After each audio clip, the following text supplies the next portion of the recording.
And let's get a little bit international with this. Ni hao. Hello. Ni hao ma. How are you? We have no more. That's why we need to fill out Hamish and Andy's International Phrase Book. Fart edition. All right. So you're going to need a few explanations now. What is Hamish and Andy's International Phrase Book? This is a part of the show which we just invented, but could be ongoing, where we ask if you speak another language to give us a phrase, a turn of phrase, a colloquial phrase in your language that you speak, and what it literally means, the exact literal translation in English, because today's is the fart edition, right? We often talk about if you were learning English, it would be so confusing. To be actually kind of fluent in English, it'd be a nightmare, specifically when it comes to sayings. So we were just sort of chatting amongst ourselves, the terms and the phrases we have if someone, fluffs, someone does a little toot. You've got letting Fluffy off the chain, you've got dropping your guts, you got cutting the cheese. So many of those would make no sense to non-native English speakers. There's a lot of if please there's a explain. guy there sitting there going, I'm in an elevator, and the guy next to me just cuts the cheese, and we're all like, wow. Was it a fromagerie or a headquarters of a cheese company? Yes, that would be confusing to overseas people. We are positive that in other countries, they would also have turns of phrases for this particular action. For farting, We would like to hear what it would be in their language. In another tongue, what's a saying for farting? 131060. And then can you give us the exact translation? The exact English translation. Like it might be, you have a wolf in your or like a wolf in the tunnel. Maybe a wolf in the tunnel. Because then if you say anus, that's probably a bit too literal. But you're like, what's a wolf in the tunnel? Well, a bad smell. We'll take a wolf in the anus. 131060. An international phrase, a phrase in your native tongue for farting. This is the Hamish and Andy Show podcast. Hamish Andy driving you home, and on 131060, with the help of the people, particularly those who are smarter than you and I am and can speak two languages. I speak rudimentary Spanish and Italian. We're doing this. Ni hao. Hello. Ni hao ma. How are you? We have no more. That's why we need to fill out Hamish and Andy's International Phrase Book. Fart edition. If you're learning English and we said to you, hey, sometimes we let Fluffy off the chain, sometimes we cut the cheese, sometimes we drop our guts, you would not know what we're talking about because those are colloquial sayings for farting in English that we use. I've never heard Fluffy off the chain. You never heard Fluffy off the chain? Yeah, that one, Jay? Yeah, we actually had Fluffy letting Fluffy out of the cage. Okay. Well, either way, Fluffy's not a good in captivity, but has now runs free. Should remain in captivity. But is there an equivalent in other languages for farting? Colloquial terms for farting. Tell us. We'd love to hear what it is in another language, and then the exact literal English translation. Ahoy, Danielle. Ahoy, boys. Danielle, what language are we venturing to here? Japanese. Very good. Can you give us, first say the phrase in Japanese and then the exact translation for farting? Okay, in Japanese it's hana ga magaru. Yes. Very good. And what does that directly translate to? My nose is bent. You have bent my nose, sir. There's been an accident between a cloud of poison gas and my nose, and you have bent my nose, sir. So that's something you say. Say if that would be. So that's more of a who farted. Yeah, that's a who fart. That's an accusation or a reply to someone who has done it. Is that right, Danielle? Yeah, I guess so. Yeah. It's just used. I've just seen people use it when one's gone off and everyone's just reacting to it. So you wouldn't do one and say my nose is bent though, would you? Let this bend your nose. So you might drop one and then just go, no more straight noses around here. It's great, Danielle. I love it. This is exactly what we invented this evening before. Brooke, ahoy. Hello, ahoy, hoy. Brooke, what language are we going to here? Okay, so I have a couple. Great. So in Italian, if someone blows off, or whatever you want to call it, we say, did you just fuck a car? What? I beg your pardon. And what does that translate to? Did you just fart? Right. Okay. So it's just the word for fart. Okay, but what about the? What about we're looking for the turns of phrase? Yes. You just fart. Oh, I have a really good one as well. Did you punch Humphrey? Punching Humphreys is English.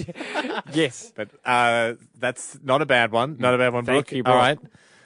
Vora. 131060. Ahoy, Vora. Ahoy, boys. Happy birthday, Andy. Good boy, Vora. What language do you have a turn of phrase for Okay, letting so one I've rip? got a couple as well. The first one's in Hindi. Comes from India, of course. So when you fart, it's called Vayu Prakop, which literally translates to air attack.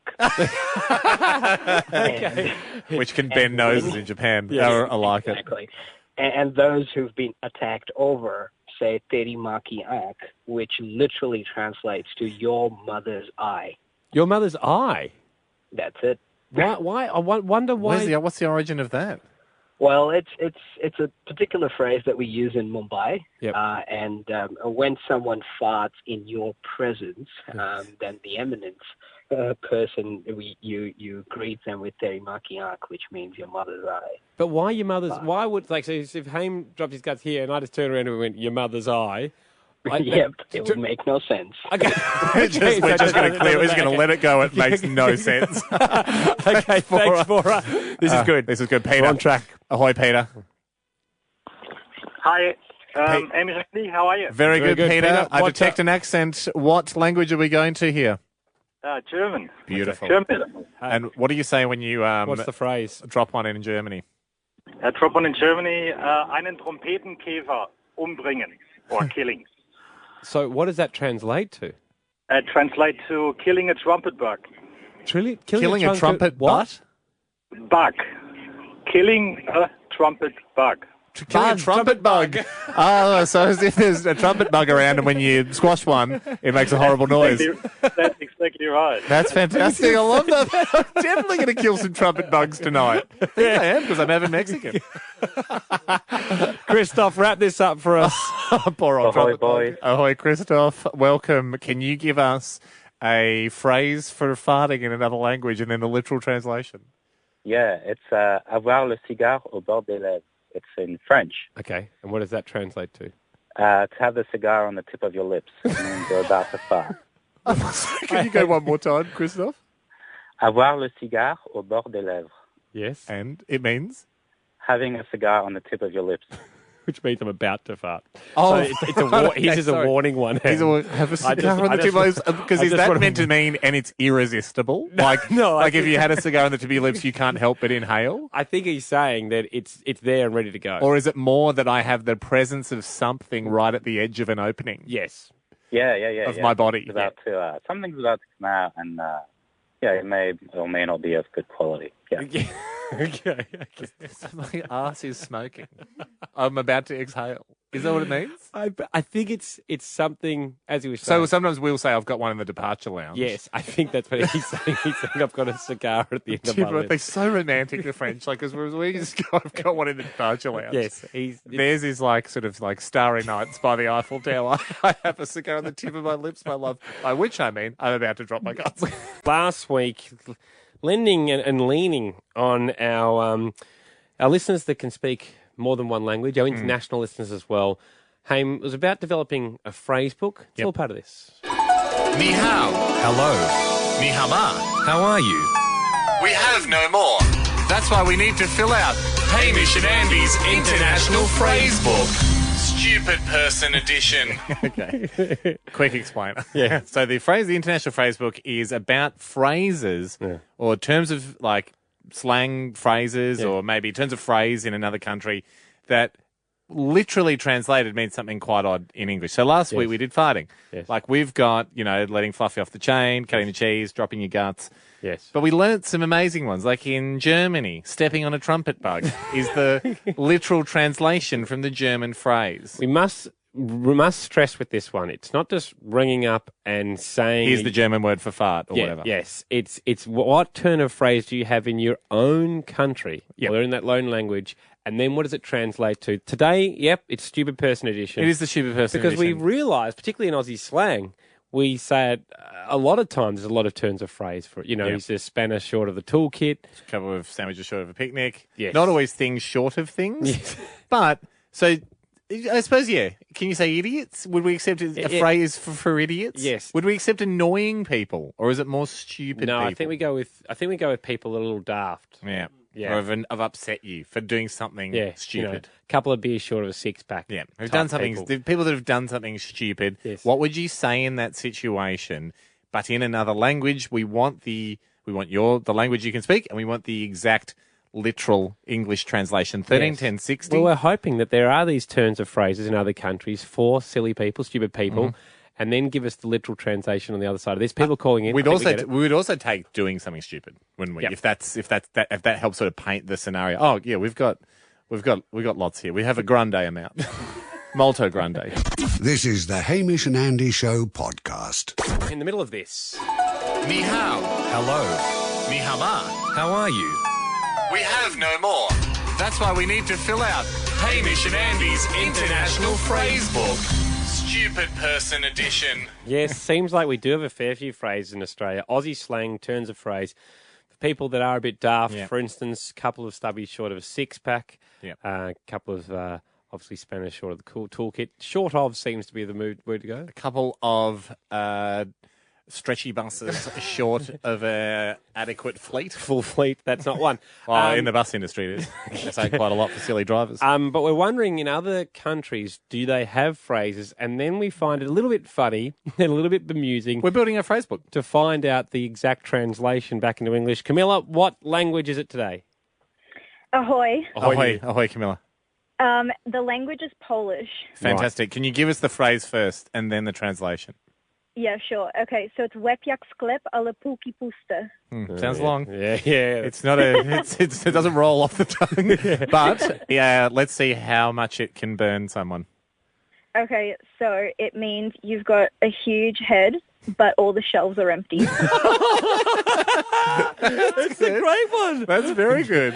I think. Can you give it to us again in Polish? Łeb jak sklep, ale półki puste. It's good because that'll burn. That's a zinger because it really sucks them in. We're like, you got a huge head, and they go, "Oh, this could be nice." Now, but all the shelves are empty. Oh no brains on my shelves. Bianca, what is the?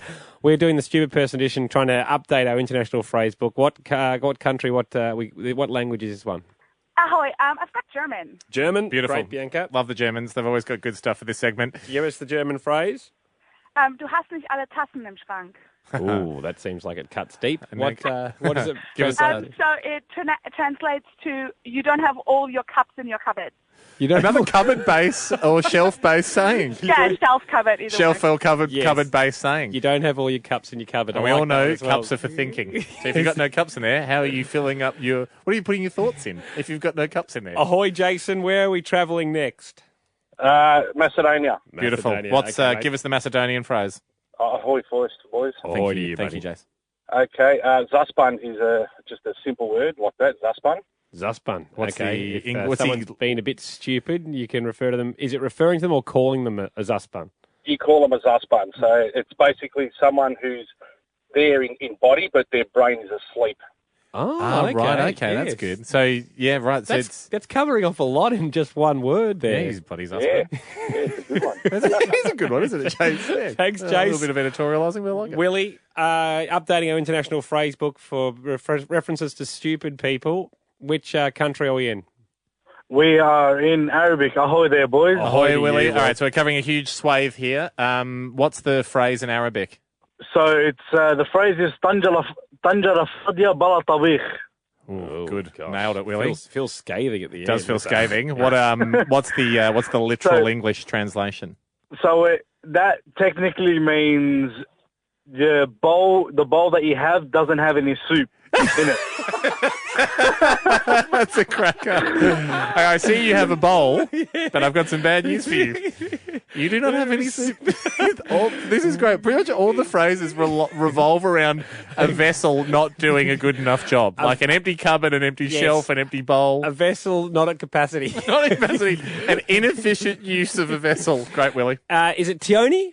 Yes. Tioni, ahoy to you. Ahoy, Tioni. What? Ahoy. Updating our international phrase book for silly people or stupid people. What language is your phrase? So I've got Greek. Okay, great. Okay. Give us to us. Okay. So my mum uses this on me all the time, specifically when I'm in trouble. Yep. And she says, "Thafas xilo," which basically translates to "you will eat wood." Oh, wow. You're so, like, as in, you're so dumb you'd eat wood. Yeah. Or is it more of an order? You will now eat wood.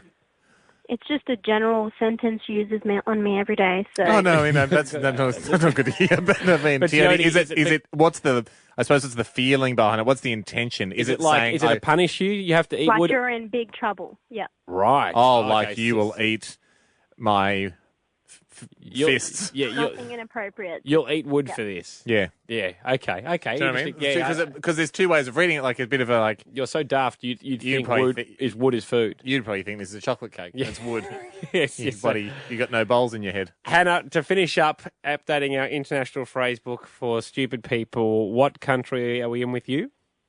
Sweden. Sweden. Okay, Right, Hannah. bring us home here. What's the Swedish phrase? Hissen går inte hela vägen upp. Now I speak fluent Swedish, so I know what you said, but for everyone else? The elevator doesn't go all the way up. Oh, the elevator doesn't go all the way up. Poor building construction. Yes. I like it, Hannah. Thanks very much. Can you give us one more time in Swedish? Hissen går inte hela vägen upp. There is nothing more insulting, especially in Sweden too, who've innovated so much stuff and have some beautiful buildings. Yes. Nothing more insulting than someone comparing you to a poorly designed building. That's a shocker. And also, another big one too is if you're not a good runner, they often say you don't have enough parking capacity in the basement of your building. It means your legs aren't strong enough. That's not one either. Time for this. Ni hao. Hello. Ni hao ma. How are you? We have no more.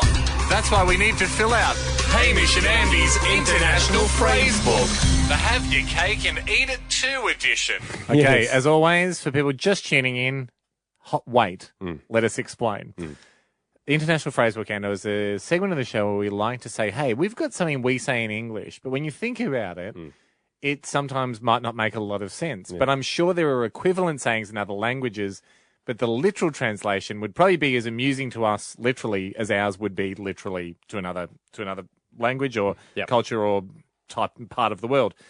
Today, we've already done Stupid People. We did Stupid People last week. You know. We kicked this off with how do you say in another language, what's a phrase for farting? Like you drop your guts. Yes. We had a couple of crackers coming in for that. Today, we want to know if there's equivalent phrases in other languages for having your cake and eating it too. Yes. Essentially having the best of both worlds. Yeah. So we want to go with that, or you're having your cake and eating it too, or you can't have your cake and eat it too, because that's often a phrase as well. That's true. So, I mean, what it's saying is, you can't do it. You can't. So the idea is, it's if you're trying to do it, you're trying to do good luck because you can't do it. You're trying to have something both ways. Yeah, you're trying to eat your yak meat, but also enjoy a year of yak milk. I mean, how are you going to do that? Because the yak's dead because you ate the meat, but you also want the milk of the yak. So that's why on 13... I bet is a saying we come across. It mightn't be one in Mongolia, but we'll see. 13, 10, Anywhere 60 yaks now. are prevalent. Is there an equivalent saying for this predicament in your country or a language that you speak? 13, 10, 60 now. We want to hear it in your language, and then get the English translation. This is the Hamish and Andy Show podcast. In the middle of this. Ni hao. Hello. Ni hao ma. How are you? We have no more. That's why we need to fill out Hamish and Andy's International Phrase Book, the Have Your Cake and Eat It Too edition. How do you say the phrase either you can't have your cake and eat it too, or you're trying to have your cake and eat it too in other languages, and what's the exact literal English translation? I suppose, how do you say, do you have a phrase that's like that? That's That you want things both ways, but they conflict. Yes. Something like that. You want to ride your windsurfer, but also sell it now when the price for windsurfers are high. Might be a phrase from the Bahamas. Erin on 13, 10, 60. What language, Erin? Hi, boys. Ahoy. It's Italian, but I can't speak Italian. See, I can. Far away. So the Italian version of you want your cake and you want to eat it too is you want your bottle of wine full, but you want your wife drunk. Oh, right. Okay. A lot of wants. But that, obviously, that in Italian. Yeah. I could translate that for you. We are running a bit late on today's show, so I won't do it, Erin. It's a bit of a mouthful. Ben, thank you, Erin. Yeah, that's good. Ben, do you have, what language are we talking about? Ben, ahoy? Ahoy, Benny. Yeah, Ben, are you there, bud? Yeah. French. French. Go All for it. right. And obviously, what's the equivalent for have your cake and eat it too? Give it to us in French first. Okay, it's tu peux pas voir le beurre et l'argent du beurre. You bet it is. I understood that, but translate for everyone else, Ben. It just means you can't have butter and the money you would get from selling the butter. You can't eat it. Oh my God, it's like, it's the windsurfer. It's the windsurfer one. It's the French version of the windsurfer saying. You can't have butter and the money you serve. I cannot wait to say that to someone. You're Ben. trying to have your butter and the money you would make in today's booming dairy market from selling the butter. I mean, what do you want? You nonce. Thanks, Ben. Peter, what language Ahoy, now? gentlemen. Ahoy to you. Ahoy, Pete. Happy month, year, and lifetime birthdays, Andy, there for you. Peter. You're a generous man, Pete, and you've eased our burden. Hopefully, Andy will find a little skerrick of satisfaction in that. Don't actually celebrate them. Peter, what country are we going to now? We're going to Greece. All right. Take us there, Pete. Yeah, say it in Greek first. Sure, yep. The saying goes like this in Greek. Chortatos και την πίκα άκοπη. All right. Ooh, what does it mean? What does it mean? That means that you're full, but your dish for the day is not served or not cut. So it's like a pie that you take out of the oven, but you haven't cut it yet with a knife. So it's like you're in charge of the knife, but you can cut bigger pieces for yourself and give everybody else a smaller piece. It means all that. It's a pretty concise saying. Hang on, is it about knives, slices, pies, or being full? Or oven. I think there's an oven in there. No, it means that you want to be full, but you don't want to cut the pie either. Okay. Okay, that makes okay. So it's saying you want the satisfaction of eating, but you don't want to ruin the pie. Correct. Got it. I like the long version, actually, Pete. I like your version. But at the same time, you don't want to, but you just got the knife, so you are excited to use the new knife. It's not sharp enough. Having said that, you're scared of chipping the enamel on the tin because then you worry about future pies. Natasha on 131060. What language is yours in, Natasha? Hi, it's in Croatian. Croatian. I won't say the Croatian, but it says literal translation is. Can you say it to us in Croatian or not?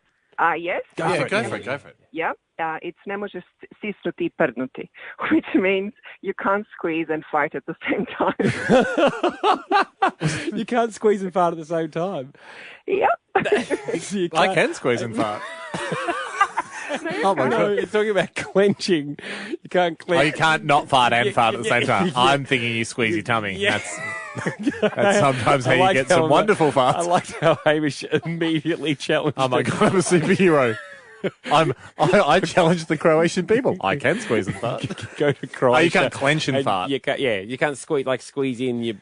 You can't burp with a closed mouth. Might be another wonderful one. Well, yes, you can. You do it in your cheeks and then get rid of it casually elsewhere. Interesting. It's time to open up this. Ni hao. Hello. Ni hama. How are you? We have no more. That's why we need to fill out Hamish and Andy's International Phrase Book. The grass is always greener edition. All right. Yes. The way this works, everybody, is we pick a phrase that's very common in English, particularly in Australia.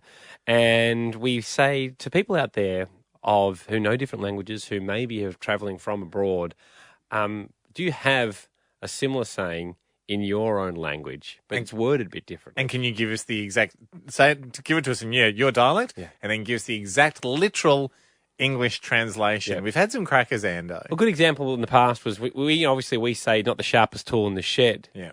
And then we had someone ring up and said, You've got a bowl, but there is no soup in it. That's in another country. That's their version of going, you're not clever. Yes. You I have can't a remember. bowl. I think that was Polish. I think you're right. I think it was Polish. From memory. But anyway, today we do say in Australia and English, the grass is always greener on the other side, that kind of vibe. Do you have a similar saying in your country from where it might be? We'd love to know it. We'd love to hear how you say it in the other language. Yep.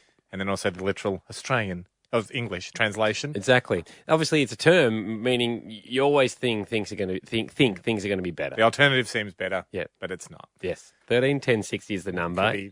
Hopefully, you've got those. The sheep are fluffier. I don't know. On your side, the lizard is smoother. Who knows what we might get today? Yasha, what ahoy. Country? Ahoy, boys. Where are we travelling, Yasha? I'm driving down to Geelong. Sorry. Catch up the train. Physically, that's where we're travelling, but mentally, with our minds, what country are we off to? Oh, sorry. That will explain it. I'm from Iran, but before we go, happy birthday, Andy. Good man. Yasha, well done. Iran, so Persian? Yes, exactly. Okay, give us the Persian of the grass is always greener, or your equivalent. It is مرغ همسایه قازه. And what does it literally mean? Neighbor's chicken is a goose. Oh, right. So interesting in the bird hierarchy that a goose is more valuable than a chicken. Well, Bigger, heavier, bit more meat. Awesome. Who wouldn't want a goose instead of a chicken? Yeah, that's Yasha, interesting. thank you very much. I like that. That's better. interesting. That's like saying the neighbour's Shetland is a stallion. Yes. So I've got a stallion. Yes, Easy. the neighbour's chicken is a goose. I like that a lot. That's really good. Sammy, ahoy to you. Ahoy, boys. Ahoy, Sammy. What language? What language are you talking? You'll be going to Hong Kong right now. Oh, okay, right. And what? Go ahead. In your native tongue. Okay, so there'll probably be other people who are laughing or may disagree with the way that this is script, but that's how we say it in our family. Go, 隔離二叔婆飯餸香啲. Okay. And what is it? What does it literally mean? So the next door neighbour, which could have been anybody, but the Mrs. dinner is better than whatever's being served at your house. Oh, right. Yeah, yes. okay. The Mrs. dinner is better than the one being served in your own home. Another neighbour. Another neighbour reference. Any neighbour. Yeah, but this time. Always the Mrs. Yeah, this time not the bird that's in the yard, the food that's on the table. I like it, Sam. Thank you very much. Good, Sam. Marty. Yes. Ahoy, ahoy to you, Ahoy, Marty. What language are we using for today's equivalent of the grass is always greener? In Spanish. Okay. Beautiful. Take it away. Las manzanas siempre parecen mejores en el huerto del vecino. Gracias. Despacito. Despacito, and indeed, Marty. Softly/slowly, according to Google Translate. Marty, we won't get sidetracked with Justin Bieber's song. What does that mean, Marty? What did you say? It means the apples always look better in the neighbor's orchard. Oh, Very good. I like that. Yeah. Okay, the apples always look better than the neighbours. Needs no explanation. It's very close to the grass always greener, isn't it? Yeah. I mean, so far, I think, not that this is a competition. Yeah, I but think the neighbour's chicken's a goose. Is your favourite? It's good because it also, it's got a lot of connotations. Vora, thank you, Marty. Vora, where are we headed now? Ahoy, boys. Ahoy. Loving your True Stories show. We're going thank to you. India. Okay. We're doing Hindi again. I'm being Hindi. kind of common on this show. So the phrase is घर की बीवी दाल बराबर और की बीवी लगती है मुर्गी. Beautiful. Which translates into my own wife is like a lentil soup, but someone else's wife is like a chicken tikka dish. Is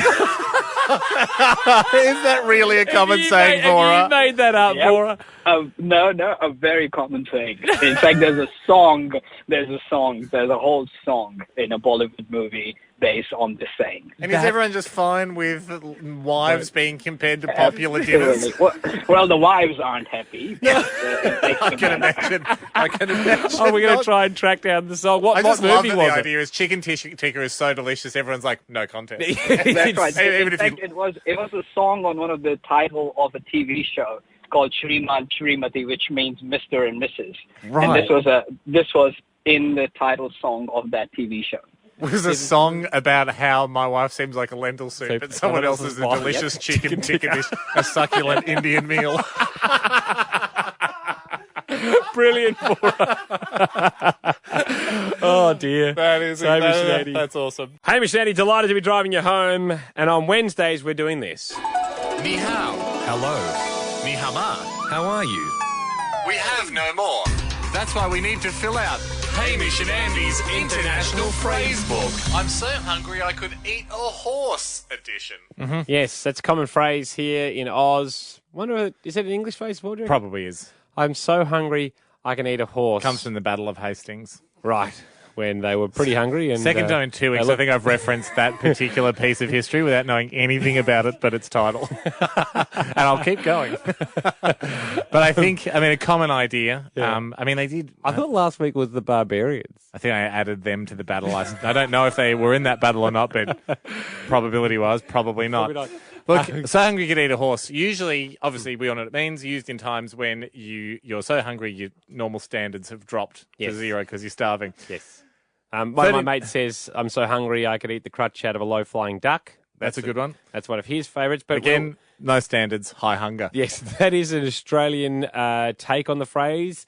We're wondering, travelling around the world, what is your take on the phrase in the country you're from? Do you have an equivalent? 131060, tell it to us in the tongue, in the language. In your native tongue. In your native tongue or the language you know, give us that saying, and then also give us the exact literal English translation. That's where we find the most comedy in these. When you translate what's sort of a colloquial saying in another country to the literal translation in English, that's where a lot of the fun comes from. So maybe it could be you're eating animals, could be you're so hungry. Yeah, it could I'm be so hungry I could eat that pyramid. Might be a popular ancient Egyptian saying. Who knows? I've seen it in hieroglyphics. Yeah, that's why we do this segment. 131060 is the number. This is the Hamish and Andy Show podcast. Hey, we are in the middle of our... Ni hao. Hello. Ni hao ma. How are you? We have no more.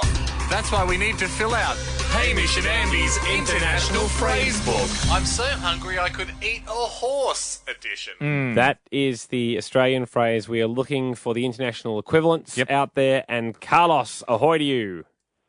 Ahoy, boys. Ahoy, Carlos. What country are you taking us to for your equivalent phrase of I'm so hungry I could eat a horse? All the way to South America, Chile. Oh, Spanish. Grazie. Despacito. That's it. Very fitting after that song. Yeah. That's what everyone's saying, Carlos. You feel free to tell us in Despacito, slowly/softly. What? Oh, yeah? Say it in your native tongue first, Carlos. Yeah. Estoy cagado de hambre. Yeah. And what does it literally mean in English? I am soiled from hunger. Oh. I'm soiled from hunger. Oh, no. As in I've pooped my pants. Sorry? As in, I've pooped my pants. I'm so hungry. No, just soiled. Oh, right. But isn't that what soiled means? Like if you soil yourself in English, if you soil yourself, it means you've pooped your pants. No, this is just general soiling. You just soiled yourself, basically. What's the other meaning of like you're just so hungry you're dirty? No, just you shit yourself, basically. Yeah, that's what I'm saying. We're trying to dance around it. I like it. So I've soiled myself with hunger. I've soiled myself with hunger. I'm sorry, dinner took too long, and that's why you see the mess you see before you. I soiled myself with hunger. I guess just a different reaction to hunger. Yeah. It's down Chilean way. Yeah, exactly. I've just never had that feeling. I've been like, mate, this waiter better get here at least with some bread.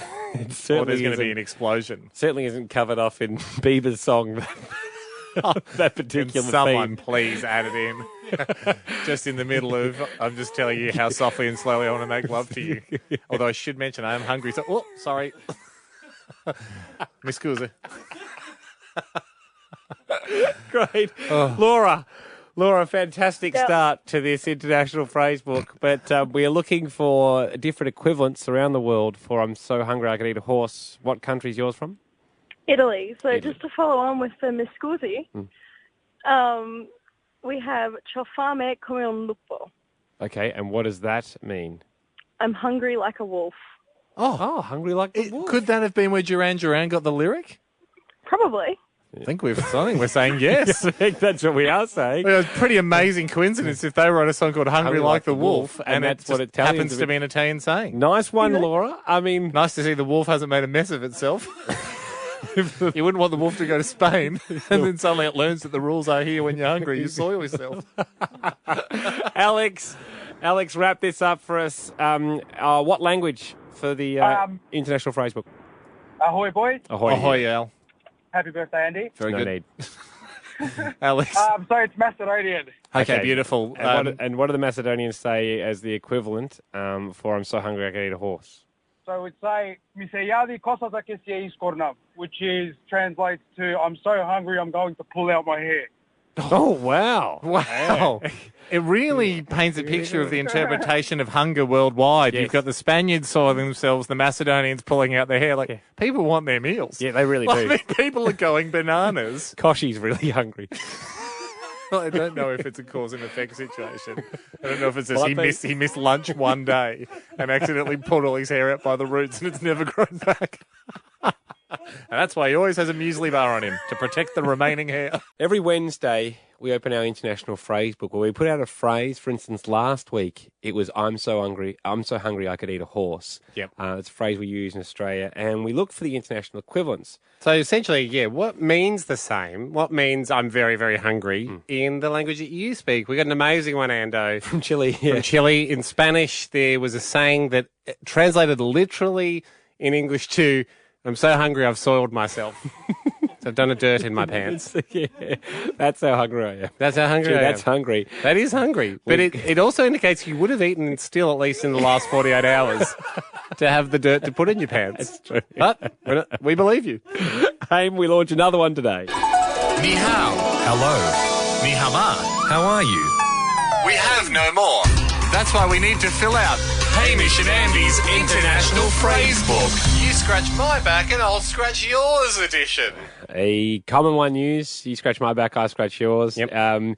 We also threw around today tit for tat. That's not the same as you scratch my back, I'll scratch yours, though, is it? It's a little bit similar, I suppose. Just like it's Tit for tat can mean like punitive, though. Yeah. Like, if you kick my bin over, I'm going to kick your bin over. It's a bit of an eye for eye, but you scratch my back, I'll scratch yours is always positive. That's true. Okay, we'll keep it in that realm. It's always, you do me a favour, I'll do you a favour. 131060. In what country do you know of that has the equivalent? A saying that means the same? Means the same, has the same meaning, but not the same words used. What is the literal English equivalent for the saying that is from your country? Yeah. That means the same as you scratch my back, I'll scratch yours. This is the Hamish and Andy Show podcast. Do you know, do you have in a language you speak an equivalent saying, that's something that means the same as you scratch my back, I'll scratch yours? Give us a buzz. Tell us the language that you know a similar saying in, and then give us the exact literal English translation. It is the International Phrase Book. Anna, on 131060, Anna, where are we travelling to? Italy.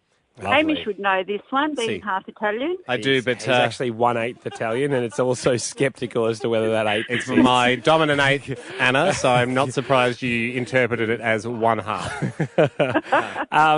Anna, we obviously say you scratch my back, I'll scratch you. If you scratch my back, I scratch yours.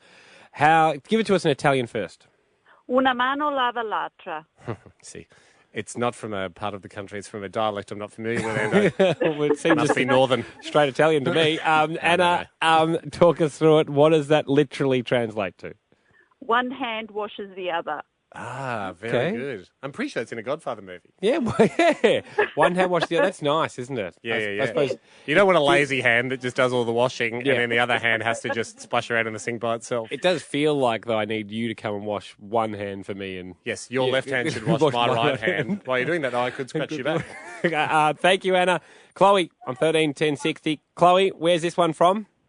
So this one's from Quebec, and it's when we'd go out to drink, and we would say un boisson pour moi et vraiment un boisson pour toi. So it was like. So we're talking about Quebec, obviously in Canada. In Canada. French Canada. A drink for me is truly a drink for you. That's a good one. That's a great reason to just get one beer at the bar. Where's my beer, guys? That's what the girls would say to the guys. Right. Oh, right. So the girls would say that to the guys to go, if you buy me a drink, you'll also get something out of it? Basically, like, you're buying me a drink, but really, it's for me to think that you look a little bit better. That makes more sense. Not how I was first thinking it. If I go to the bar and get myself a beer, to go, guys, seriously, a drink for me is a drink for you. Let's enjoy me having a beer. Yeah. A drink for one is a drink for the team, is it not? So I want to get this clear. The girls can say to the guy, hey, a drink for me is truly a drink for you because look at your face. You look great. No. Handing off this beer. No. The girls are going, give me a few drinks. I'll think you look better. I'm not sure if it is. Chloe, I'm right, aren't I? You're totally right. All right. Yeah. The girls are going, listen, mate, you're a 5, so buy us a few drinks. And I'm not promising anything, but I'll hang around. You might look a bit better. I didn't get that. Thanks, Chloe. You. Got it. You are you there? Yeah. You. What? Ahoy, yes, we got you. You. What country are you taking us to? China. Okay. China. What's the phrase that's the equivalent of you scratch my back, I'll scratch yours in Chinese? All right, the Chinese version is 头桃报李. When you translate it, it means I give you a peach fruit, and you give me an apricot back. I give you a peach and you give me an apricot. It actually seems like a Yeah, scam. that's right, exactly. Yeah. So there's uneven sides to that deal, though. Apricots are traditionally a lot smaller. Well, it's not about the size. It's more about just the nice, Nice gesture. But what if it's a Mackinaw peach? The finest of peaches.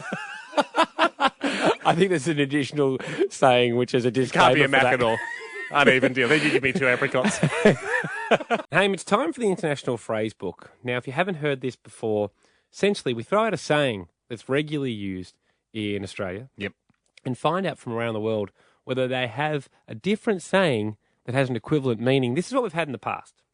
Letting fluffy off the chain, cutting the cheese, or dropping your guts. In Japanese, it's hanagamagaru. Yes. Very good. And what does that directly translate to? My nose is bent. You have bent my nose, sir. You can't have your cake and eat it too.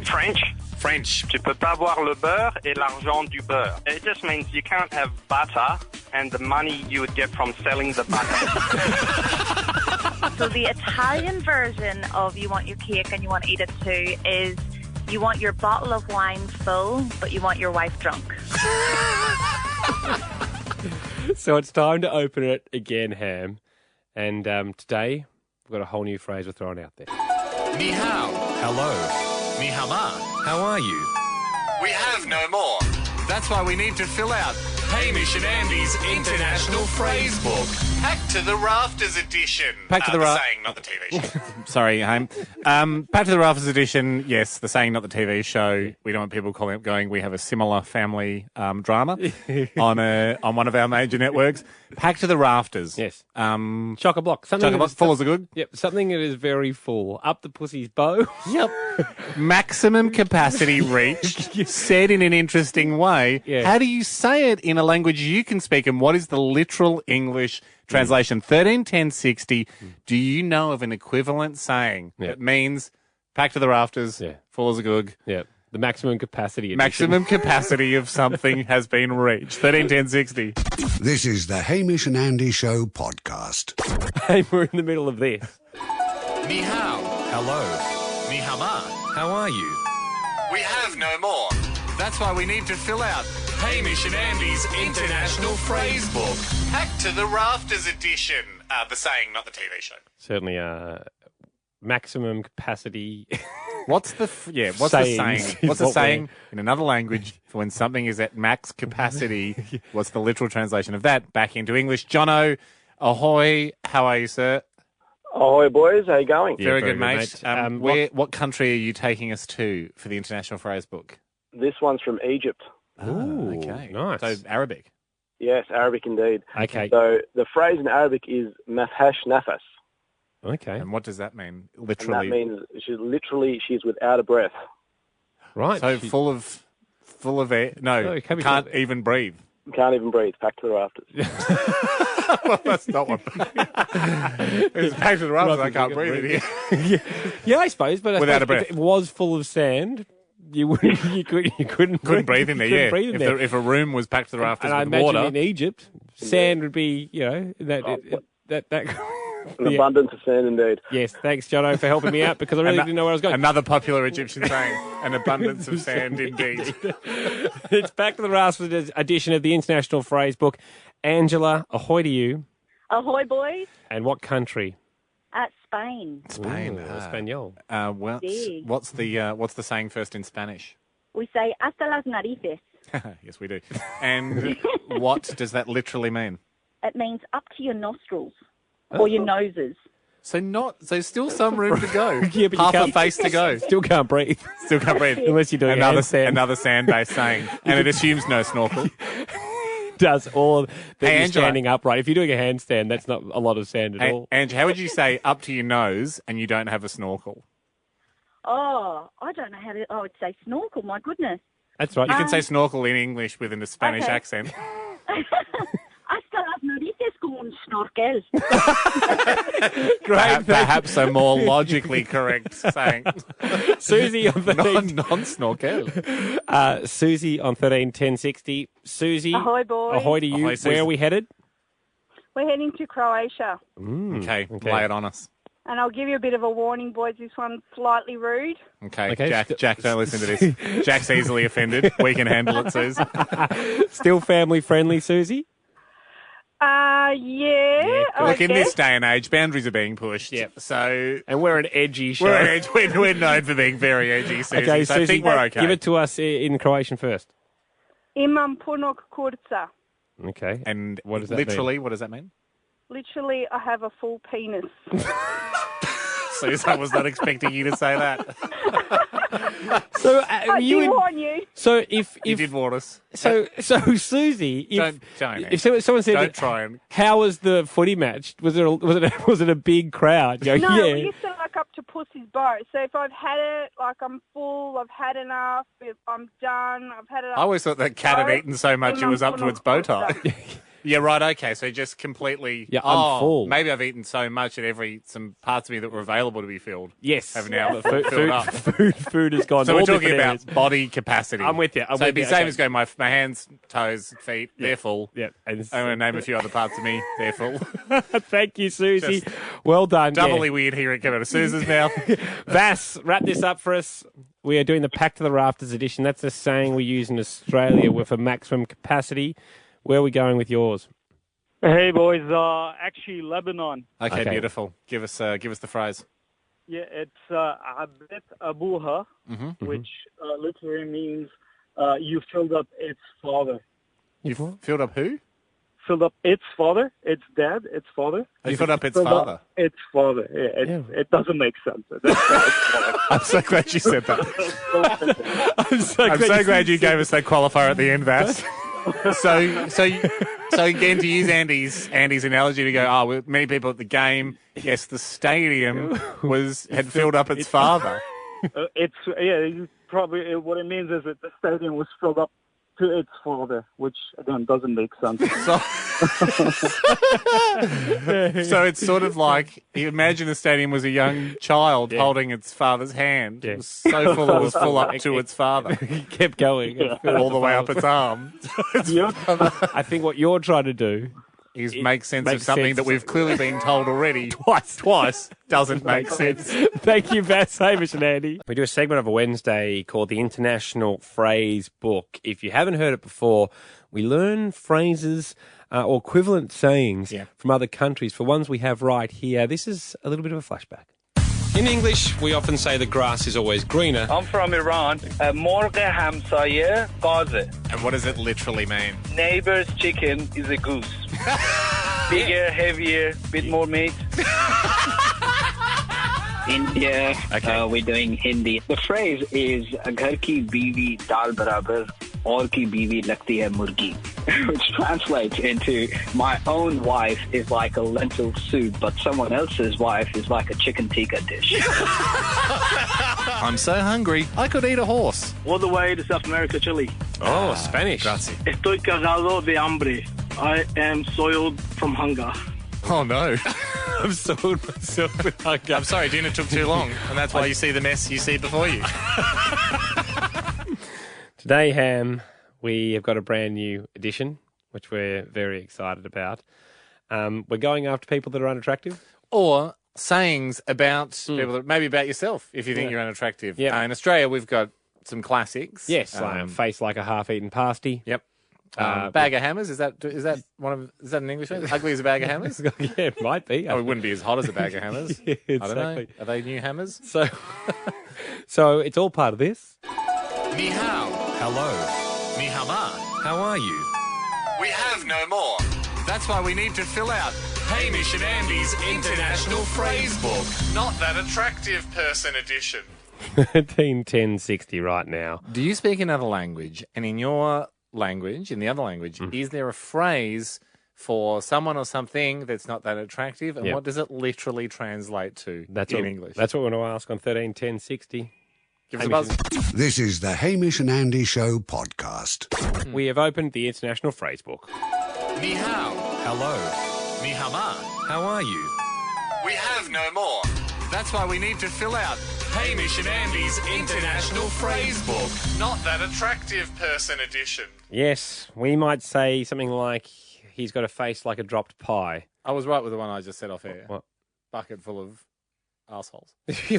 I'm sorry. Yeah, I know. Well, you all acted like I was making that up. No, I didn't. I just knew it was one, but I didn't think, when I said it, what others are there thinking that might be appropriate for a family radio show? Everyone's got one. And when you... Not a bucket full, but the thing that goes in the bucket. when you said Yep. I went, well, that's not helpful because we're trying to think of ones we could use, and you've just... I misread that. I thought your silence was you going, stop making them up, we want real ones. So I Googled it and I was like, I knew I was right. Everyone says that. Everyone. Regina, on 131060, what country are we travelling to for you? We are travelling to Russia. Russia. Very good. Russia. Regina, what is the saying in the language, in Russian? Okay, so the saying is "Страшная как война." Ooh, what does that mean? So that literally translates to as ugly as the war. Oh gosh, they're quite a... War is hell. War is ugly. Yeah. That is really cutting. Exactly. Because Russia's been in some doozies too. Yeah, I know. So there's no fun war. No. There's no pretty one. Yeah. So, that'd be an offensive thing to say to someone, I suppose. Regina, thank you. This is really harsh. Erica, Yeah. 131060, ahoy to you. Hello, Hello, Erica. What language is your phrase in? Serbian. Beautiful. Take it Okay, away. Take it away.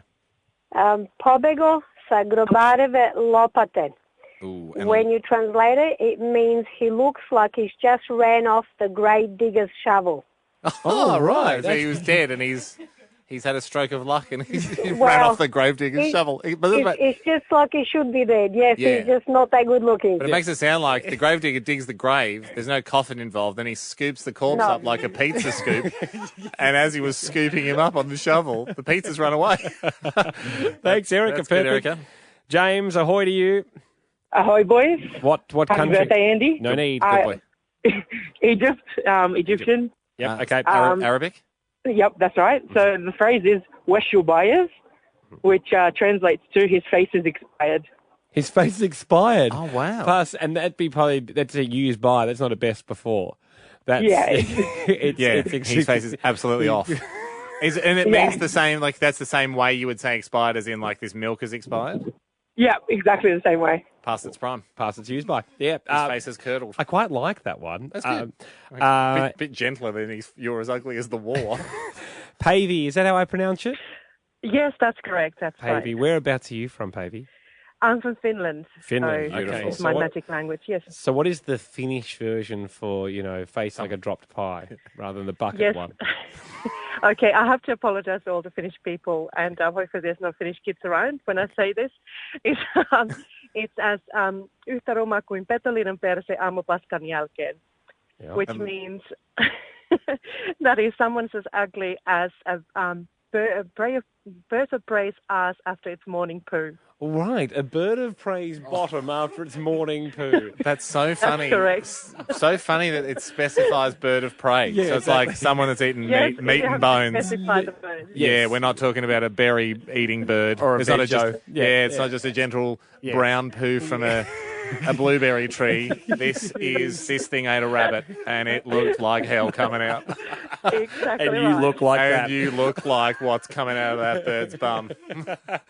Thank you That's very really much. Alex, wrap this up for us, our international phrase book. It's our unattractive person edition. What Ahoy, country are we boys. going to? Ahoy, to you. Ahoy, Alex. So this is in Croatian, and it goes, pokušaj price da od guzice napravi lice. Okay, and what does that literally translate to? It translates to barber's attempt to make a face out of an ass. So translated says like a hairdresser's tried to make a face out of an ass there, Yep. and no one's falling for it. Alex, well done. Thank you. A win for the Croatians, I think. That's this week. another great win for Yes. Croatia. I mean, I would say the Finnish at a close second. I've just got the picture in my head of an optimistic hairdresser going, "Here we go." Like, I don't love my chances here, but I'm going to give it a shot. And we're in the middle of this. Ni hao. Hello. Ni hao ma. How are you? We have no more. That's why we need to fill out Hamish and Andy's International Phrase Book. Low probability of that happening edition. Yes, it is the low probability of that happening edition. For instance, hell freeze over. Yeah, that's that a good one. happens. That's an English saying. Yes. What is happening in your country? Yep. And when do you use that saying? Is it Yana first up? Yes. Yana, ahoy Yana, to you. ahoy, welcome. Ahoy, boys. Yana, what language will you be exhibiting for us today? Indonesian. Fantastic. And Selamat pagi. Oh. Selamat. Oh, it's actually Siang, but yep. The Always Selamat got it is wrong. right. Always got it wrong. There's 4 of them, I think, throughout the day. Selamat datang. When's that? Welcome. So I mean that works. Welcome Thank to you. the show. Thank you. Terima Thank you so much. kasih. Uh-oh. Please stop. I'm panicking, But Yana. start again with a saying in Indonesian that's the equivalent of, pigs might fly. Right. So in Indonesian, my mum always says "sampai botak berjengger." Mm-hmm. And what does that mean? It translates literally to "until a bald man will grow a rooster's comb." Like the mohawk on top of the Yeah, we know a rooster's comb. I mean, we really, see it on Red Rooster. if you're taking it literally, until any man will grow a rooster's comb. Would I be mean, amazing. Yeah. it's a rooster's But till a bald man, much harder. You yes. already have trouble producing things up there, let alone another animal's hair adornment. I fear we've started with the best one. That's amazing. That's Yes. tough to top. Thanks, I can Yana. see Koshi coming out with just a rooster's comb. Like, oh, gee. The great thing That's about unlikely happens. the great thing about all these is they sound so brilliant in the native tongue. Like Yes. it sounds poetic. Yes. And they're always a bit too long in English. Like that had the great quality of going, Yep. it's a bit too long and specific, and it works so well. Nicholas, ahoy to you. Ahoy, boys. How you going? Hey, Nico, very good. What country? Finally made it. No, you made it. You're on. This is it. This is the moment, Nico. What This is the what moment language I've are we been waiting speaking? for my whole life, yeah.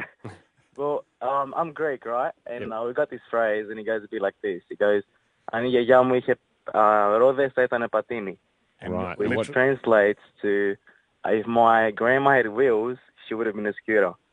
If my grandma had wheels, she would have been a scooter. Does Yeah. that mean the right, same thing so- as pigs might fly? Oh, yeah. So, like, That's that, yeah. so you like I saying... don't know if it does.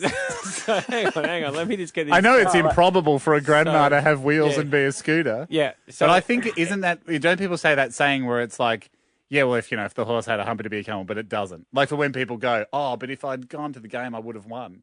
And Yeah. you go, yeah, but you didn't, so. So, Nicholas, Hamish is Yeah, challenging basically, you. in that context, you would use it, yeah. Right, Yeah. so you've rung up for a different... I still love it. Because isn't it the same? I don't want to be too crass here, but isn't it the same as going, yeah, but if Okay. Auntie had balls, she'd be uncle, but she doesn't. Yes, Like, have you heard that one? Yeah, great. Yeah, I'm with you, Ham. I So mean, if but it is close grandma to- had scooters, wheels, she'd be a scooter, which isn't true because she'd be a grandma with wheels. In Nicholas's defence, it's like, yeah, and pigs might fly. No, he's right. Oh, yeah, Do you fair know what I enough. mean? I think, like, I'm on the money there.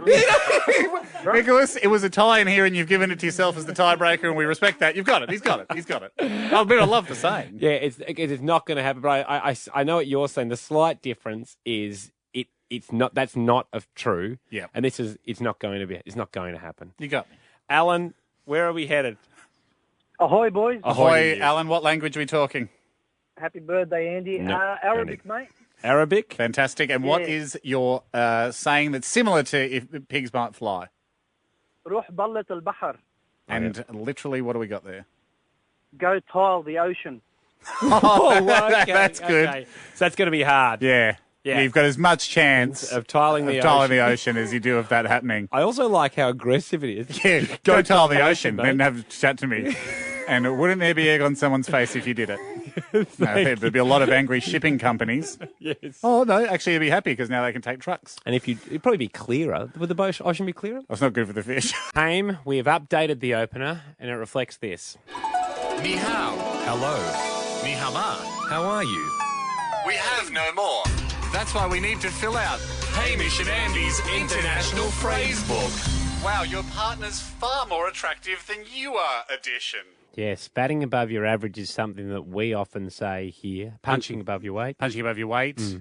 Skating one class up on the ice. No, is a that- popular Norwegian saying. It might be, but we're about to find out what, in other people's languages, in other countries, are they saying as a phrase that represents this. Cheney, ahoy.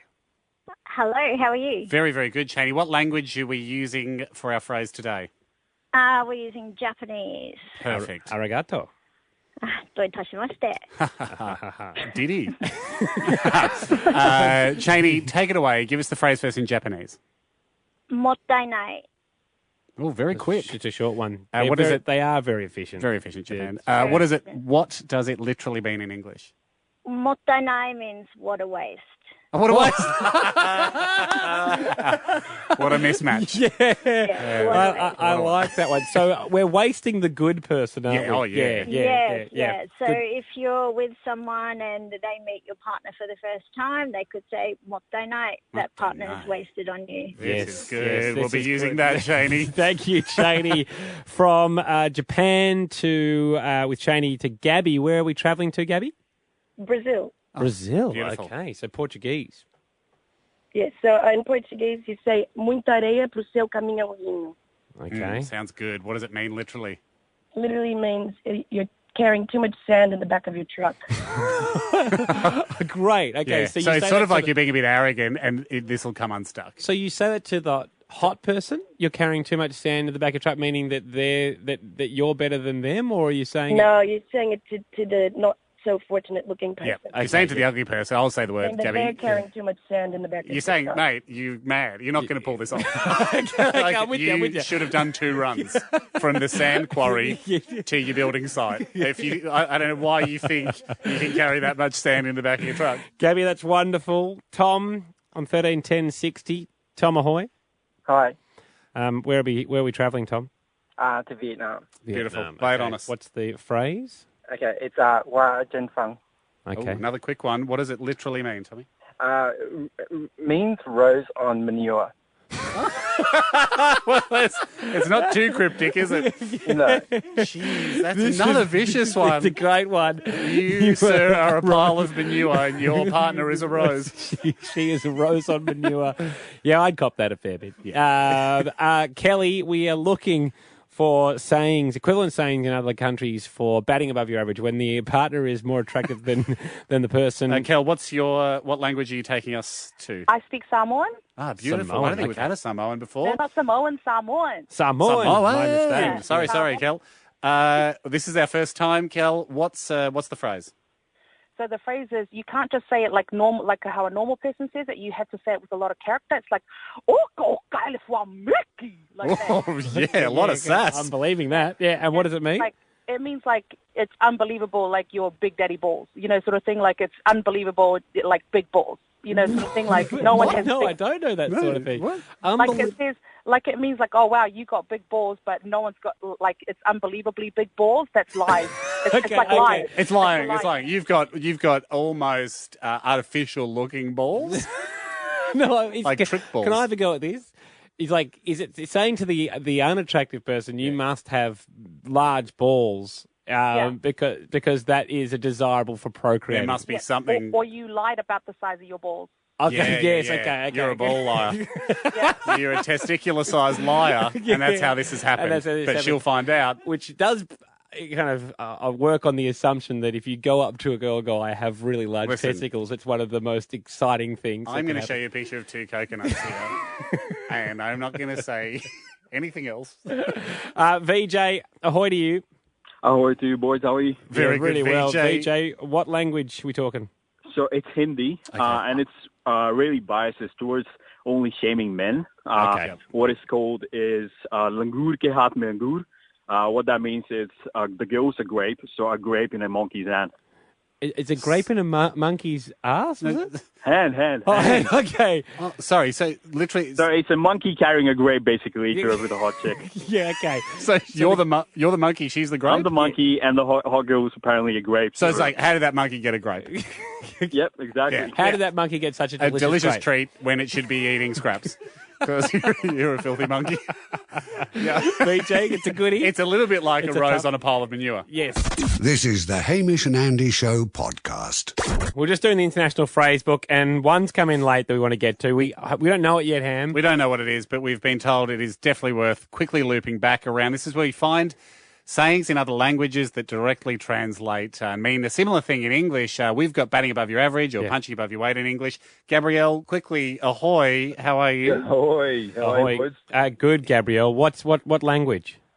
It's in Spanish from Argentina. All right, give us the equivalent for if someone's partner is more attractive than them. What are you saying? What phrase? So we say it like a sarcastic question, and it goes, no te tocó bailar con la fea, no? Which translates to, it wasn't your turn to dance with the ugly one, was it? Okay. So basically saying when the music stopped, you were lucky enough to have this person. Yeah, that's exactly right. Is it because it comes from a background of, like in Argentina, dancing is quite popular, and that's how you meet people? Yeah, exactly. And there's a couple of sayings about that. There's a back to front one of that, which says, when you have a hard time in life, it's just your turn to dance with the ugly one. Oh, okay, really? Geez, everyone's pretty obsessed about the attractiveness of your dance partner, aren't they? Thank you, Gabrielle. Stick around, everybody. The news is up next, but after that, we've called a family meeting.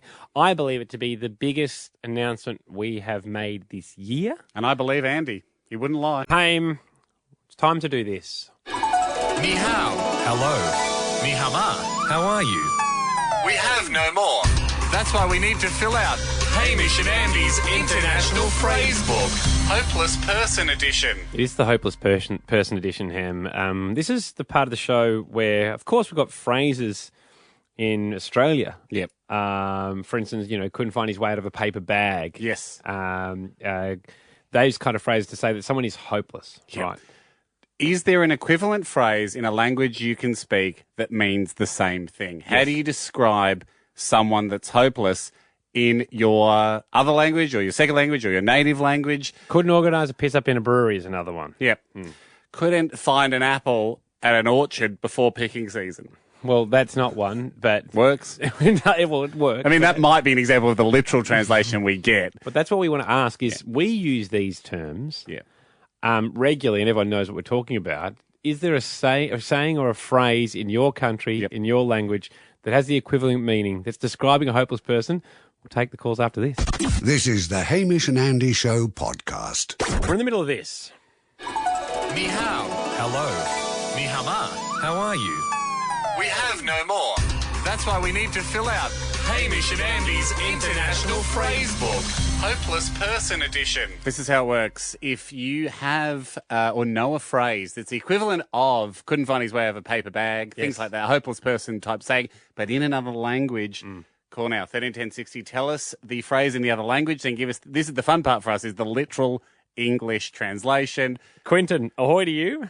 Ahoy, boys. How's it going? Yeah, very well. good. Whereabouts are you from, Quinton? From South Africa. Okay. Right, so this is Afrikaans, is it? Yes, that's it. Great. Give us the saying. Okay, the saying is, jy's so dom soos grond. Oh, it's good. It's past the first test, which is it sounds pleasing to the ear. But what does it mean literally in English? It means that you're as dumb as sand. As dumb as sand? Yeah. One of the dumber minerals. Not known for its intelligence. Thank you, Quinton.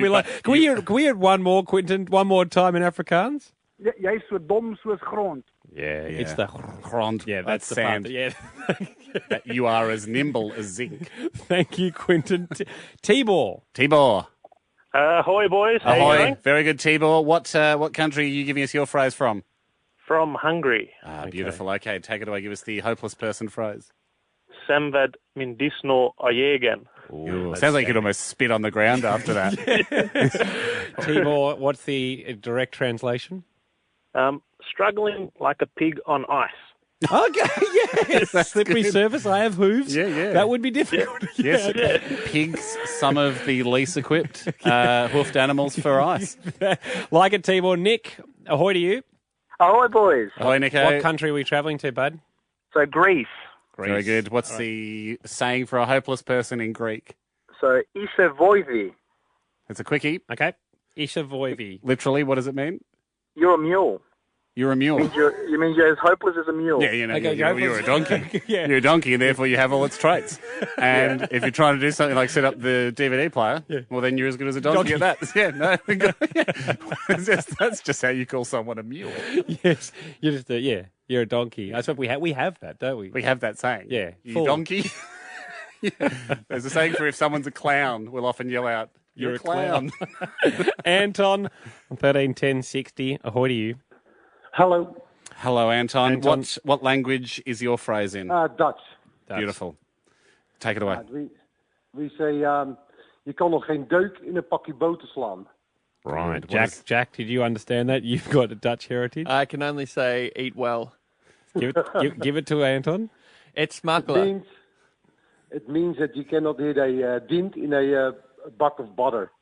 You couldn't do a dint in a pot of butter. Buck of soft butter. You know? Right. So it's like for a kind of a weakling and an idiot. Yeah, and an idiot. Yes. Only an idiot couldn't figure out how to do a dint in a pot of soft butter. Thank you, Anton.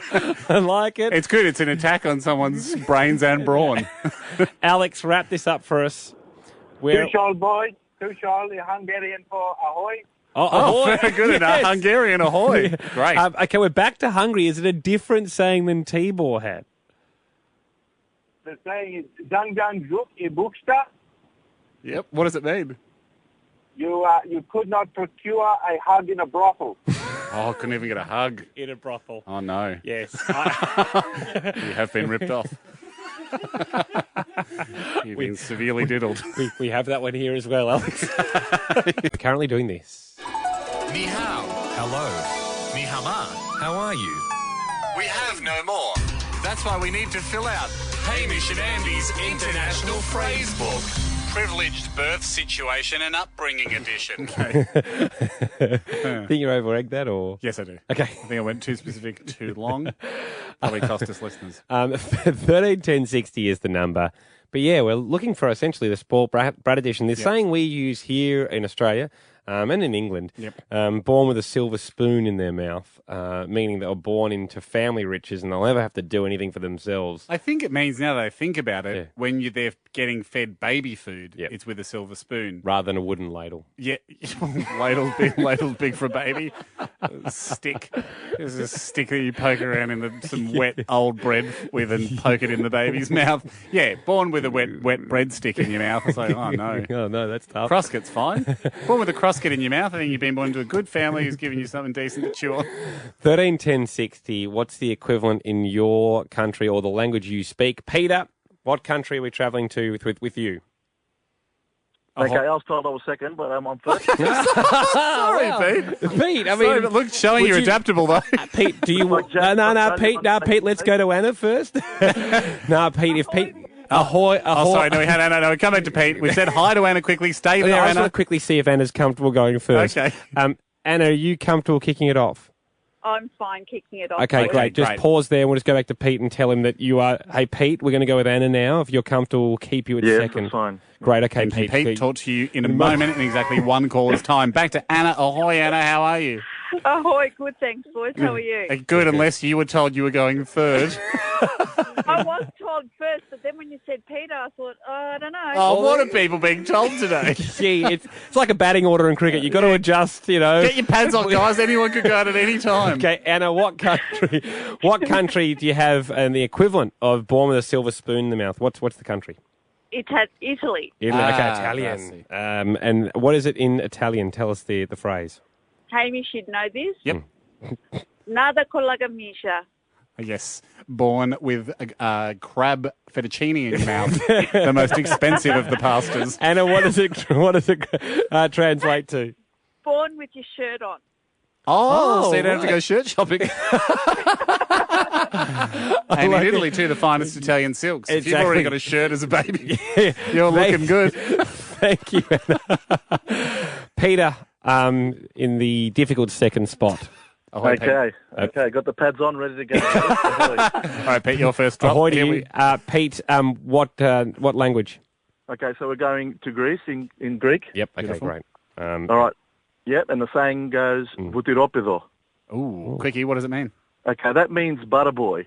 Now, let's explain. Okay.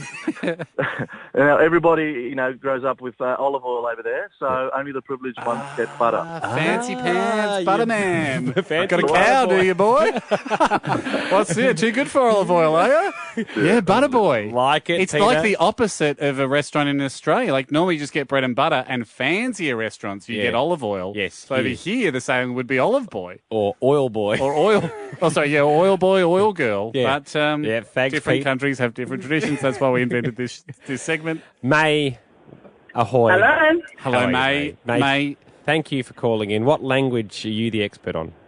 Arabic. Okay, Arabic, beautiful. okay. So what is an Arabic saying that means born with a silver spoon in your mouth? It means ala rasa krisha. Okay, what's the literal translation? It means you've got a feather on your head, like you're privileged. Like you're privileged? Hang on, did you add the like you're privileged bit, or is it just implied? No, that's what it means, It's implied that anyone with a feather on their head is privileged. pretty much. So is the literal translation, you've got a feather on your head, That's correct. and you've added like you're privileged. Like, you've got 2 red shoes on, like Yeah. you're privileged. I suppose I can't remember seeing any one of my rich friends at primary school having feathers on their Like when you see, when No, you... literally, it's like the spoon, the silver spoon. You don't Yeah. have anyone really with a silver spoon. Well, I mean, people might literally have been fed with a silver spoon. You didn't go like, here, James Packer flew into town this week. Oh, there he is, big ostrich feather on his head. Thank you, Okay, mate. mate, still, but maybe back in the time, now I'm thinking like back in the day, like, head where you would wear like the headwear. yes. Like often, Robin Hood would have, like didn't sultans have like a feather and a jewel at the top of the turban? This is true, exactly. Okay. I think we were just thinking one feather. Yeah, exactly. And a rich person walking around balancing it on their head. Andreas, wrap this up for us. What language is it, Andreas? It's Afrikaans. Ahoy, Afrikaans. boys. Happy Ahoy. birthday, Andy. Don't actually celebrate. Good boy, Andreas. What is happy birthday in Afrikaans? Veel geluk met jou verjaardag. Well, wouldn't have guessed that. only if you select me first. Okay, give us the saying in Afrikaans. Ja, so jy is met jou gat in botter gebore. Okay, and what does that literally mean in English? Pretty much you've fallen with your ass in butter. Another butter one. You've fallen with your ass in butter. Straight opposed to onto the concrete floor. Yeah, so we had a bucket of butter to catch you as a baby. That's amazing. So is in South Africa, is butter a luxury item like it was in Greece? It must have been. Yeah.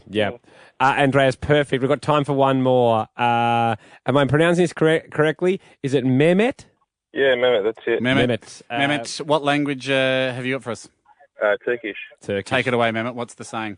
The saying is altın daş, and in Turkish it means golden balls. Golden balls!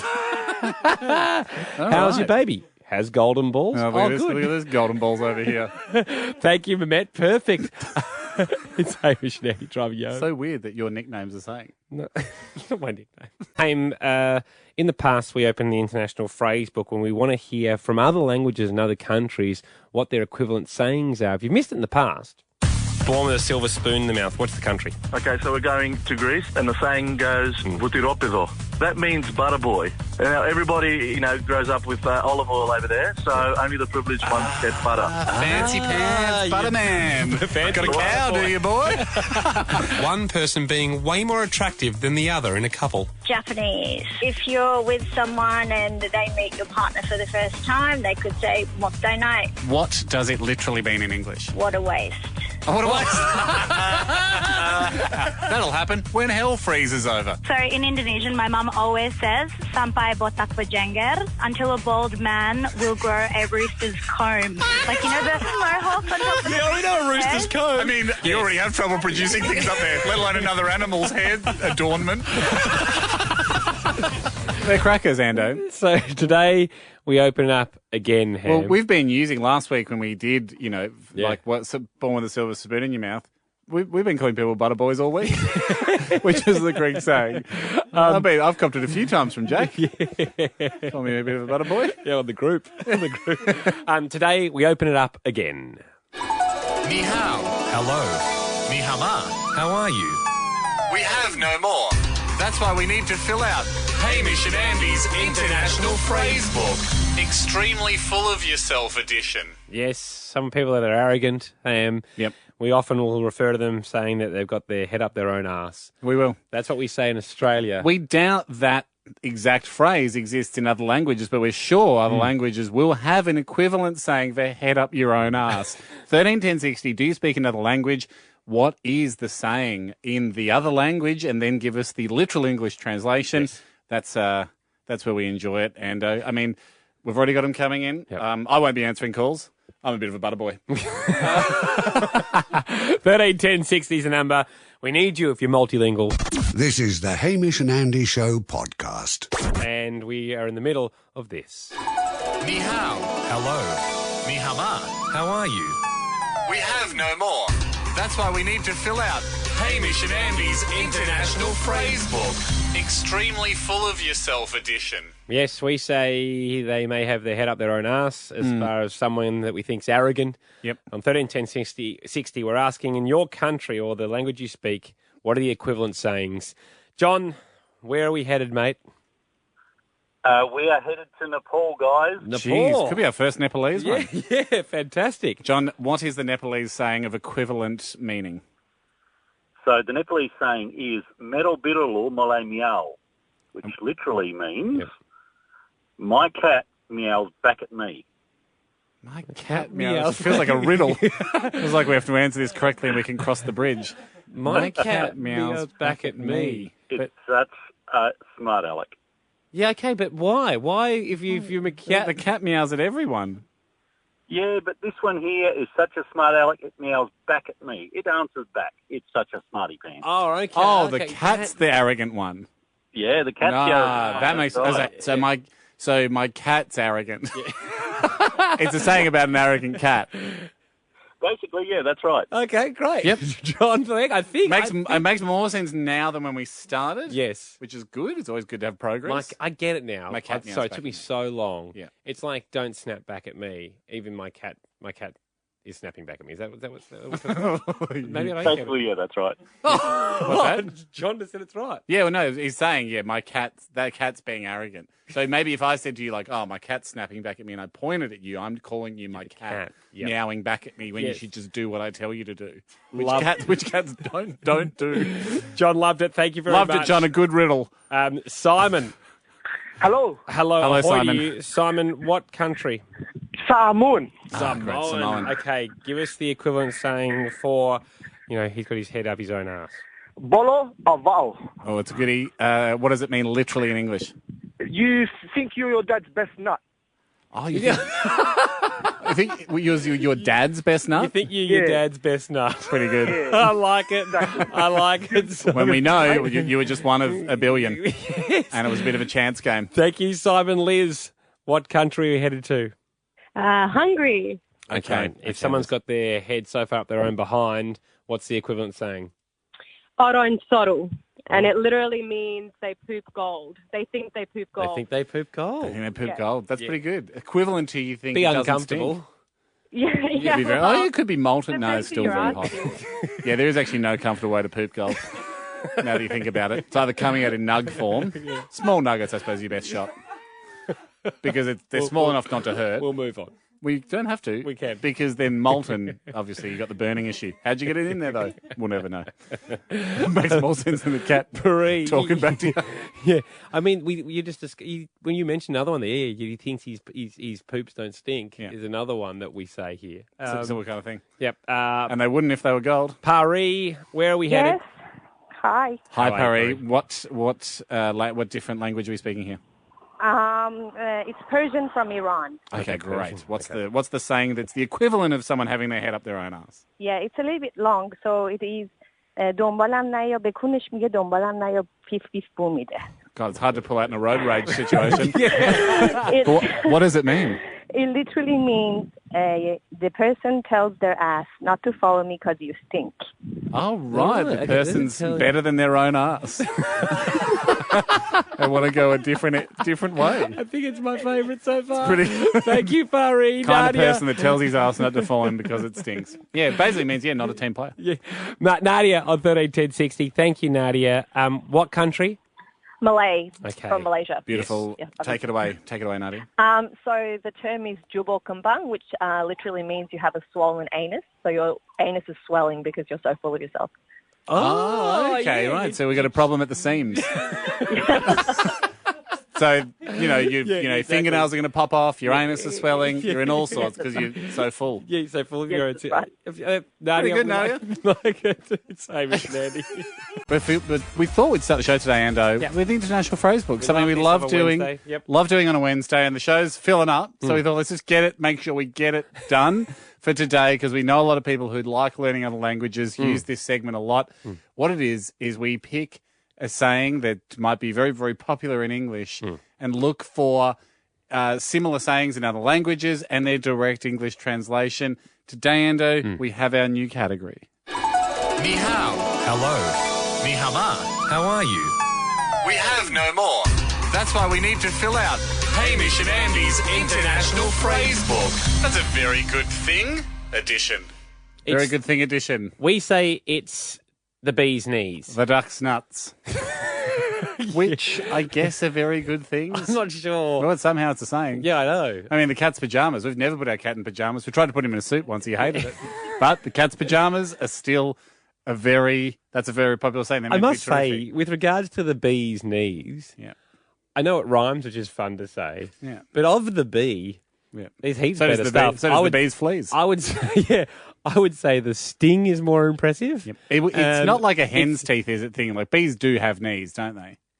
No, well, we're saying it's the bee's knees. Yeah, we're saying it exists. Yeah. I guess, it's just the bend in their leg, which all insects have. Any insect's knees. And so I'd say their wings and their ability to fly, again, more impressive. Question for bee nerds. Well, that fact about how they shouldn't be able to fly, and yet they can because of the aerodynamics. Exactly. But just making honey is incredible. Exactly. Like the bee's honey-making ability. No other insect does it. Much better than their knees. The bee's honey production, I would say, is a great saying. Question for insect nerds. Is the bend in a bee's leg its knee? Because they might bend more than one time. Oh, yeah. And do you need a kneecap for a knee to exist? I'd imagine you could have multiple knees on a leg. It might be called something else in the insect world. That's all I'm saying. Because the end of the bee's leg is not its foot. No, please, no one call up for that. Because we really, please... Email us, though. I do want to know. Because we're asking right now, in your country, wherever you are from or whatever the language you speak from around the world... Equivalent saying for the bee's knees, the duck's guts. Nuts. No one cares about the duck's guts. We make sausages out of those, I think. But you wouldn't with the duck's nuts. The duck's nuts, the bee's knees, the cat's pajamas. Do you have an equivalent saying in a language that you speak, another language? 131060. Call us up, give it to us. This is the Hamish and Andy Show podcast. 131060 is the number here. Haim, you asked insect lovers a question about bees. Let's clear that little thing out. I think we have had a few bee fans call up. Cody. Cody, I asked if, ahoy, first of all, but ahoy, boys. If the bend in a bee's leg is in fact classified as a knee, or if there's some other term for it in the insect world. Boys, you've got it all wrong. The saying, bee's knees, is where they store their pollen. That's why it's the important part of the bee. That's where they tuck it away. It's where they have the pollen they store all the pollen to make our beautiful honey, mate. That's clever little bees. So it is actually saying it's the best part of the bee. It is the best part of the bee. And I suppose I haven't tried any other parts of the bee. So. And does the duck store its food under its nuts? Is that why it's the duck's nuts? I guess so. Yep, cat's pajamas. Cat's often slides a few little cookies in its pajama pockets. You've just forgotten the saying, the ant's pants. Ant's pants, that's where it keeps all its good stuff.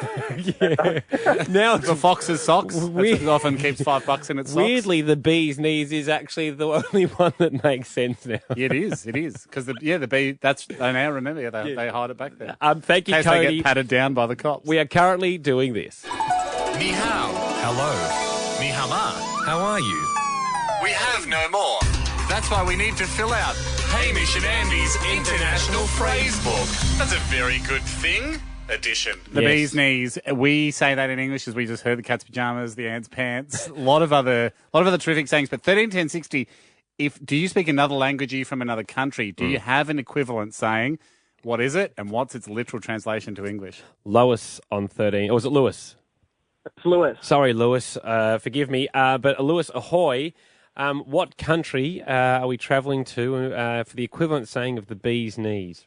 I travelled to Montreal in Canada earlier this year. French speaking. And we learned Le Pet sur Rose. Ah, the petal of the rose. It actually means the peaches are pink. The peaches are pink. Which, does that just mean ripe? Yeah, it means the peaches are pink, or like ripe. They're good to eat. They're good to eat, yeah. They're good to eat. Okay. But I suppose so. When something's the bee's knees, you can either say, "Oh, it's the bee's knees." Yeah, so like with this, it's Jack got a new Yamaha guitar. It's the bee's feet. Okay, but yeah, say you got yourself a new car. Yeah. Oh, it's the top bee's of the knees. range. It's the bee's knees, and you go, the peach is ripe. Doesn't quite. It's the ripest peach on the parking lot. It would be. The dealer said it was the pinkest peach of his haul, which means it's going to go out of fashion quickly. Well, that's not going to go rotten. Yeah, a lot of the other cars were green peaches. Thank you, Lewis. I'm unsure, but I mean, obviously, I guess it works. It does work. Jem, ahoy. Ahoy, boys. How are you? Very, very good. The English saying the bee's knees. Do you have an international version of that saying? I do. From Chile, so in Spanish. Lovely. It is se cree el hoyo del queque. Very good. What does that mean? It literally means, translated, he or she thinks that they are the hole in the cake. The hole in the cake. Oh, the hole in the cake. Yeah. The hole in the cake. So you imagine that mould, those cakes, those cakes with a hole in the middle. So, but why? But why is that a good thing? Well, who knows? It's just the same. Well, I don't know. I The thought- bee's knees. The cat's pajamas. I don't know. But Jim, I thought you might know because you're ringing up telling But the us. thing is, we couldn't tell someone why the cat's pajamas are so good, apart from the fact we made an animal that doesn't like to cooperate get into a two-piece pajama set. But Jim, it sounds like to me that that's more for an arrogant person. They think they're the hole in the middle of the cake. No, like you say, like they're showing off, se cree el hoyo del queque, or a bit stuck up, se cree el hoyo del queque, It's stuck or, up. you know. Yeah. It's a little bit stuck up. Yeah. Because I suppose with bee's knees, it's the best bit. As we learnt, the knee is the bit where the pollen is kept on the bee. That's Yeah. the best bit. Thank you, Jim. Yeah, It's hard to argue that the whole of the donut's the best bit unless you're on a diet. They're slightly different. Slightly different. Very good saying, though. I use it a lot. Andrew on 131060. Andrew, equivalent saying, where are we headed to? We're heading to Greece. Beautiful. And we've got a saying where if something's the absolute best of something, it's όλα τα λεφτά. What does that mean? It means all the money.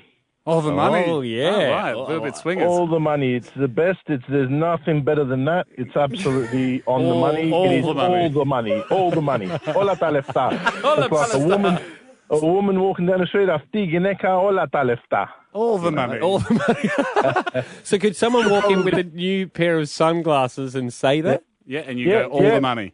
That's it. Those sunglasses are all the money. Yeah, great. I mean, I suppose it just takes it to the absolute extreme. I wouldn't just pay some money for them. I'll pay all the money in Greece, which has negative money at the moment, so it's not too much. Andrew, thank you, and sorry for having a go at your economy at the moment. Not having a go. Thoughts and prayers. Doing well from what I hear. I believe we've got Zana. Is that how I pronounce it, Zana? It's Jana. Sorry, Jana. Jana, take us to another country. Where are we headed? Russia. Okay, Russia. And what is the equivalent saying for the bee's knees? Poop Mira. Poop Mira. Oh, poor Mira. Poop Mira. What does it literally translate to? It actually translates to the belly button of the universe. Oh, hey, I like that. Don't undo that. We'll all go down the hole. That's fantastic. Poop Mira. The original source of energy to create the whole human. Yes, straight from the universe's mum. When the It universe. makes sense that way. Okay, yeah. So yeah. Oh, sorry. You didn't know. I've never given it a thought. Well, Jana, thank you very much for sharing. I like that one. That's my front runner for me. Sam, you are going to take us to Italy, I understand. Yes, I am. Sam. I don't quite understand where this has come from. I'll translate for you. Yeah, okay, no worries, we'll go with that. Yep. Gula russo senza ceras. Very good. Okay, hey, what is it? Well, no, Sam, I don't want to steal Sam's moment on radio. I get to do this all the time, but it's something about Saint Gerard. Sam, Hamish can't speak Italian, so you have to fill it in. Yep, so it translates to red ass without cherries.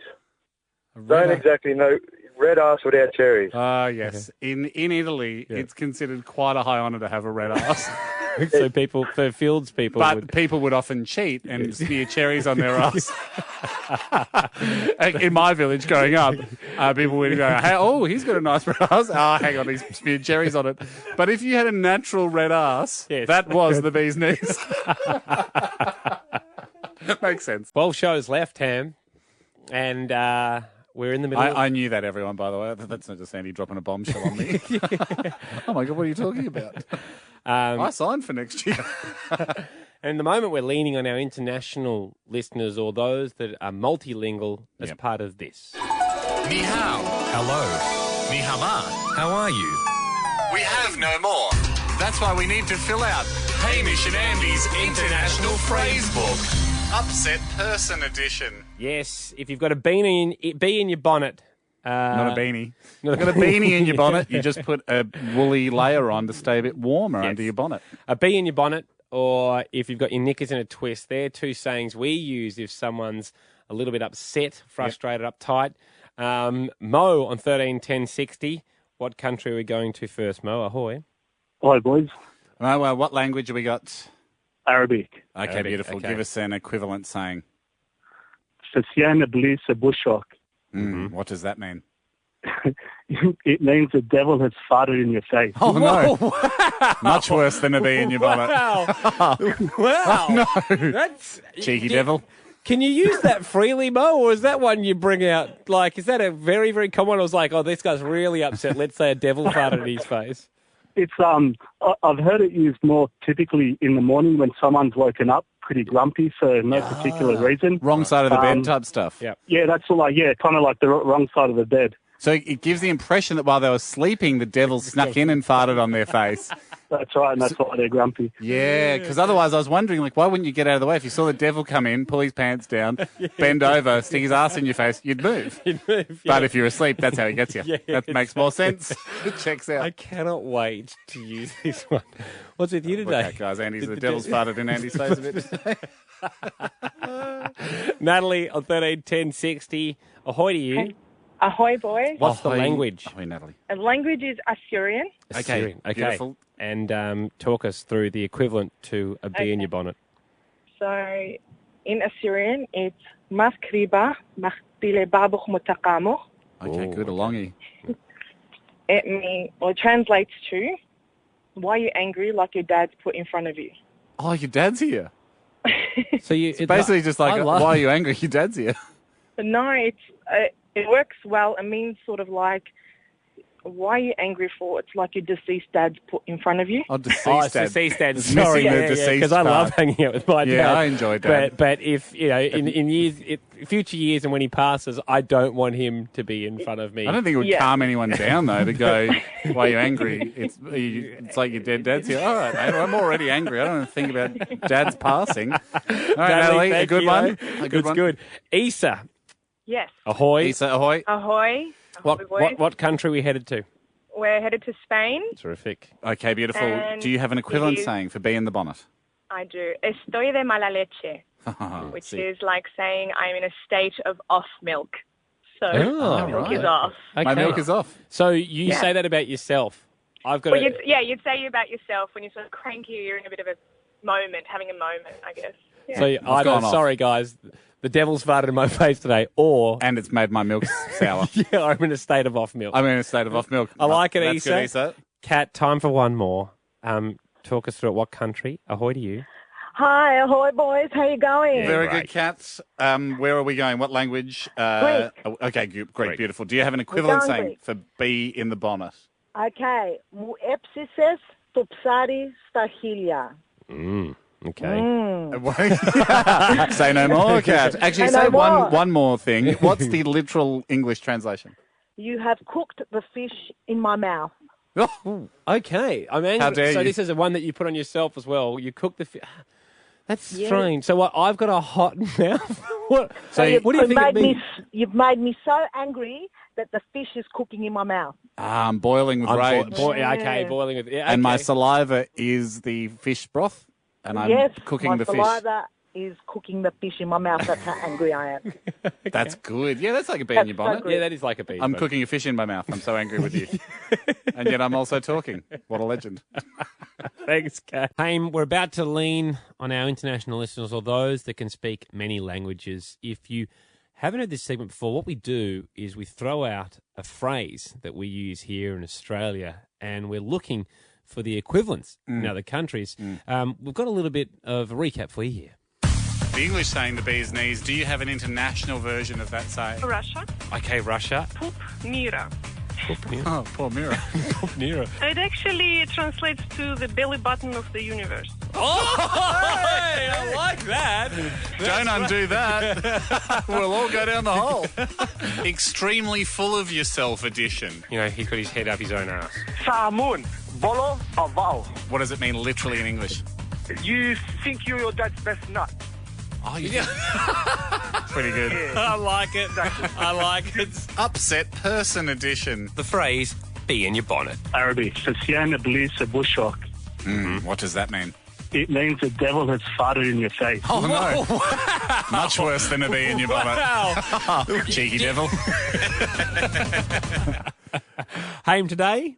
Today, Ando, we are looking for the equivalent to the English saying either in a pickle or perhaps up the creek without a paddle. Sometimes the creek's made of different material. You could be up the very muddy creek. You could be up the creek that has a sewage leak in it. Up S Creek without a paddle, yes. Could it be a creek made of... Pushing S uphill. Yeah. It could be a creek made of your least favourite cordial flavour. Yep. Not that common. It is part of today's edition. Ni hao. Hello. Ni hama. How are you? We have no more. That's why we need to fill out Hamish and Andy's International Phrase Book.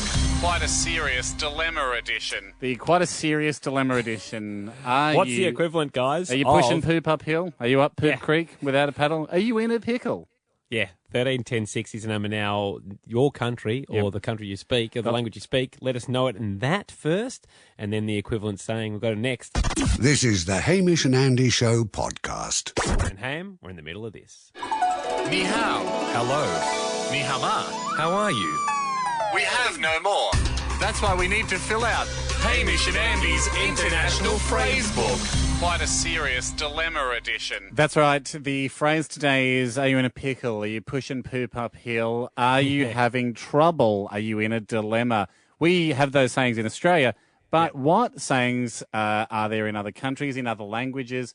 We encourage our listeners, our multilingual listeners, to call up, give us the saying in the different language, and then the literal English translation, which is usually where the lessons lie for us, and hopefully it sparks a whole new saying here in English. Jenny, ahoy on 131060. What language are we talking first, Jenny? Ahoy, boys. It's Macedonian. Terrific. And it's voreka. Basically, in a sack, in a river. Never a fun one. No. Never a good time. Unless it's for a magic trick in front of a paying audience and you're confident you can get out. Literally. Yes, it's true. Yeah, I feel like... Jenny, Yep, that's good. That's a fantastic one. In a sack, in a river. I mean, I was just trying to think, is there any chance that you'd want to be in the sack? In a sack in a river? Yeah. If the sack was a bit more buoyant, I suppose. Yeah, that's on a sack made of plastic that's sealed up, which is a lilo. Yeah, true. Archie on 131060. Ahoy to you. Ahoy. Ahoy, Archie. Where are we going? What country? Turkey. Beautiful, Archie. Take it away. All right. Göte giren şemsiye açılmaz. And literally, what does that translate to? Translates to an umbrella in the bum won't open. Ooh. Whoa, yeah. I hope it doesn't. Even worse than like we've got a bit of an umbrella in the bum here and it has opened. It's an absolute nightmare scenario. That would be worse. Definitely. Yeah. Archie, can you go there? So was it an umbrella in the bum won't open? Was that the... Yes, that's right. So if you get yourself into a situation... Well, you can't get it. You can't get out of it. I see what you're saying now. It's not like... So it's raining too. So it's like you want to open it. You want to open it. You're in big trouble because you, for some reason, silly boy, you put it in your bum. curious. There's always support curiosity, but now it's raining, so you should have thought it through. So I suppose it's like if you were trying to fix something the wrong way, what were you fixing? No. Say if you were trying to turn a door open and it only turned left, not right, you'd go to the person, umbrella in the bum won't open, mate. It's not going to work that way. Is that the whole point? Right, exactly, yes. Yeah, it's not going to work that way. Thanks, Archie. Archie, what an education we're getting. Louise, 131060, what country are we heading to for the International Phrase Book? Ahoy, boys. Ahoy, Louise. This is Polish. Okay, great. Okay. Yep. Okay. Żeby kostka nie skakała, to by nóżki nie złamała. Wow. Oh, wow. Okay, this is a longie. Yeah, What Kind of a rhyming kind of feel as well. It's good. So it's like a fable. What's the literal translation?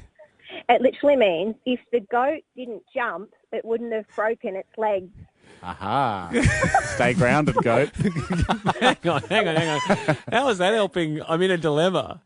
If the So is it sort of saying you bought it on yourself? Yeah. Is it like if you hadn't done that, it wouldn't have happened. Right. So it's more of an equivalent for our. If you've made your bed, you've got to lie in it. Yeah. I feel like that's a dilemma. Yeah. Well, if it's raining, why'd you put that umbrella up your bum? Why not like equivalent? Your fault. Your fault. Sort of an equivalent saying. That's good. That's good. Andrew, ahoy. Ahoy, boys. Ahoy, mate. Happy birthday, Andy. Good boy. Don't celebrate him. We're having a great time today. Andrew, we are looking for phrases in other countries that are the equivalent of in a pickle or, trying to push poop uphill. Andrew, which country are you taking us to? Turkey again. Lovely. Okay. What do we got? Sıçtım bıraktın. What does that translate to? It means you pooed there and you left it there. That's not a. I suppose you could say that for a dilemma. Pooed there and you left it there. Yeah, it seems weird. It's like I'm trying to use them in terms. Yeah, so if I go, mate, all right, Andy, we have 50 people coming tonight. The caterer's cancelled. Yeah. I got 10 sausages in the fridge. How am I meant to feed everyone? Well, mate, you pooed there, you left it there. Yeah, well, I'm sorry, but I'm so busy at the moment. It does. Yeah, that seems strange to me. Again, I think that's more bed. If you had you made your bed, you got a line. Yeah, it's a bit more of it's your fault one. I'm still loving the sayings. I don't want to. Oh, they're fantastic. Sab on 131060. Is that how I pronounce that, Sab? Yeah, it's Sabia, but you can call me Fab. Sabia, welcome to the show. Thank you. What language or what country are we going to here? So we're going to India. Okay, lovely. Yeah. Take it away. Basically, the saying is "Bagan mein mil gayi mein." So that means I have been mixed in all these eggplants. Oh, this is great. I've been mixed in all these eggplants. Hindi sayings never fail to deliver for us. They are cryptic, and I love them. So I've been mixed in all these eggplants. Yeah. Why is that a bad thing? Would that be a bad thing? Yeah, so it can be two ways. Like someone can be like, "Oh, I've been mixed in all these eggplants," or "You put me in all these eggplants." So it just depends. So why is it so bad to be in eggplants? Yeah, I mean, they're not bad. They taste quite nice.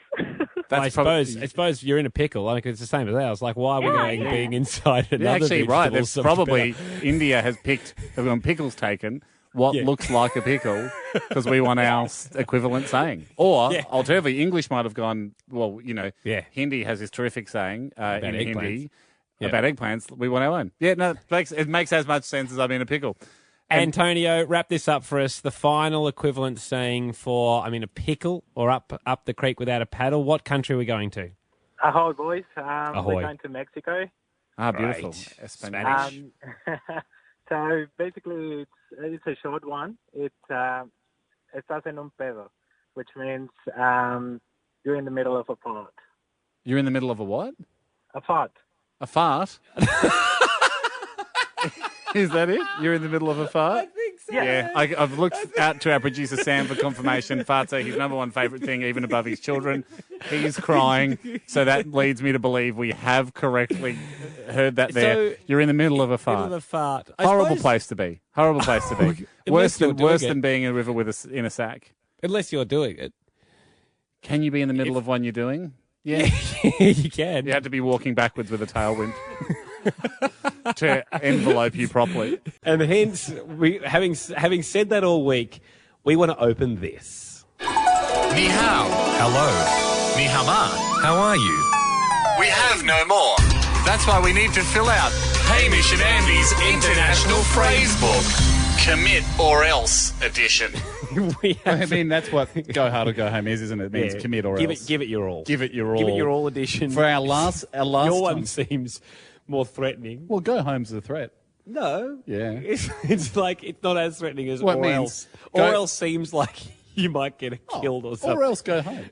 Because it's sort of like saying, go hard, or mate, the punishment is you're not allowed to stay here doing the enjoyable thing that we're going hard at. 131060 for the last time in 2017. 131060, this has got to have been one of our favourite segments we've done all year. The International Phrase Book. Do you speak another language that has an equivalent saying to go hard or go home? Yep. Can you tell us that saying in another language and then give us the literal English translation? I'm going to give it 110% out there. Leave nothing on the park is one other one that we say. Yep. Go hard or go home. Yeah, leave nothing in the tank. Yes. Is a big one. Yeah, these are the things we say as in Australian culture. What country are you from? What language do you speak? Do you have an equivalent saying? We'd love to hear it in your native tongue. And then the direct translations after this. This is the Hamish and Andy Show podcast. And currently we have this open. Ni hao. Hello. Ni hao ma. How are you? We have no more. That's why we need to fill out Hamish and Andy's International Phrase Book. Commit or else edition. Yeah, go hard or go home. Yeah. Oh, you leave nothing on the field. Yeah. You know, empty the tank. Yeah. We have been doing just that. It's been the motto of our band, Cool Boys and the Front Man, go hard or go home. That's why we're pooped today. That's why we needed this rest day. That's why we've come to our new home. And that's why we are in Crown Towers at the moment. God, it's a good new home. Yeah, I mean, check out the villa. It's crownhotels.com.au. I'm not sure if they put this one on. I don't think there's enough. The photos of this particular villa, they don't probably have enough room in the internet. You know, sometimes you see like people have 5 or 6 computer screens. Yeah. Like you need all the screens. Have the big wide one. Something like a Minority Report or something. Anyway. 131060, if you do have an equivalent, if you do have an equivalent in a language you speak, for the last time this year, the International Phrase Book is open. Do you have a saying that means go hard or go home? I believe we've got Morris. Ahoy, Morris. Yeah. Hi, guys. Morris. I've got an equivalent. It's a really good saying in Spanish.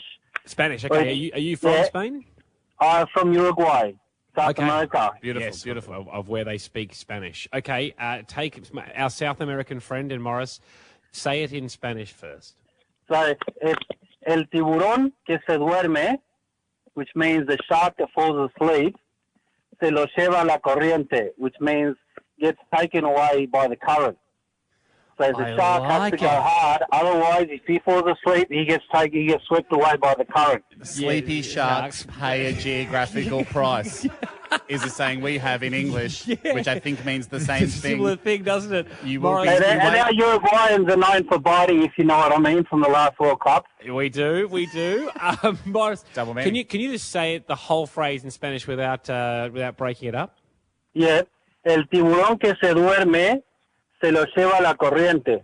I love it so The much. sleepy shark. He gets taken away by the current. Yeah. It doesn't even actually say they're a sleep shark. It's just a sleepy shark. Because he's dropping, as he's dozing off. He just goes, oh, where am I going? Morris, we loved it. We were worried earlier in the week that Jack was doing there was a bit of sleepy shark behaviour from Jack earlier on in the week. Actually, it was a little bit last night, but we'll get to that. Alex on 131060. What country are we heading to as part of the International Phrase Book for the equivalent saying of go hard or go home? Ahoy, Alex. Ahoy, boys. It's Alex coming from Serbia. Serbia. Beautiful. Give it to us in Serbian. Sure, it's Žurka do zore. So that pretty much translates to party till the sun rises.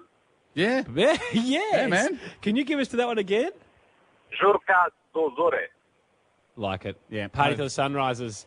If, say, the party started at dawn, are you expected? Would you not use that saying? Yeah, true. What if it was a picnic in the afternoon? Is there? Go ahead. Sorry, Alex. I was just saying. Say if it was a morning party, would you still party to the sunrise, or is there a sunset equivalent? Well, it's pretty much the jutra, so that's pretty much the dawn. Yeah, that's the dawn. Yeah. 24 hours. It's a big party. If you're having a great brunch, Yeah. you just go, let's just keep this going for another 20 hours or so until the sun rises again. Thank you very much, Alex. Not a problem. Have a good one, boys. Oh, sorry. I felt like you were about to add something, Alex, and I've cut you off. All good, mate. It's good.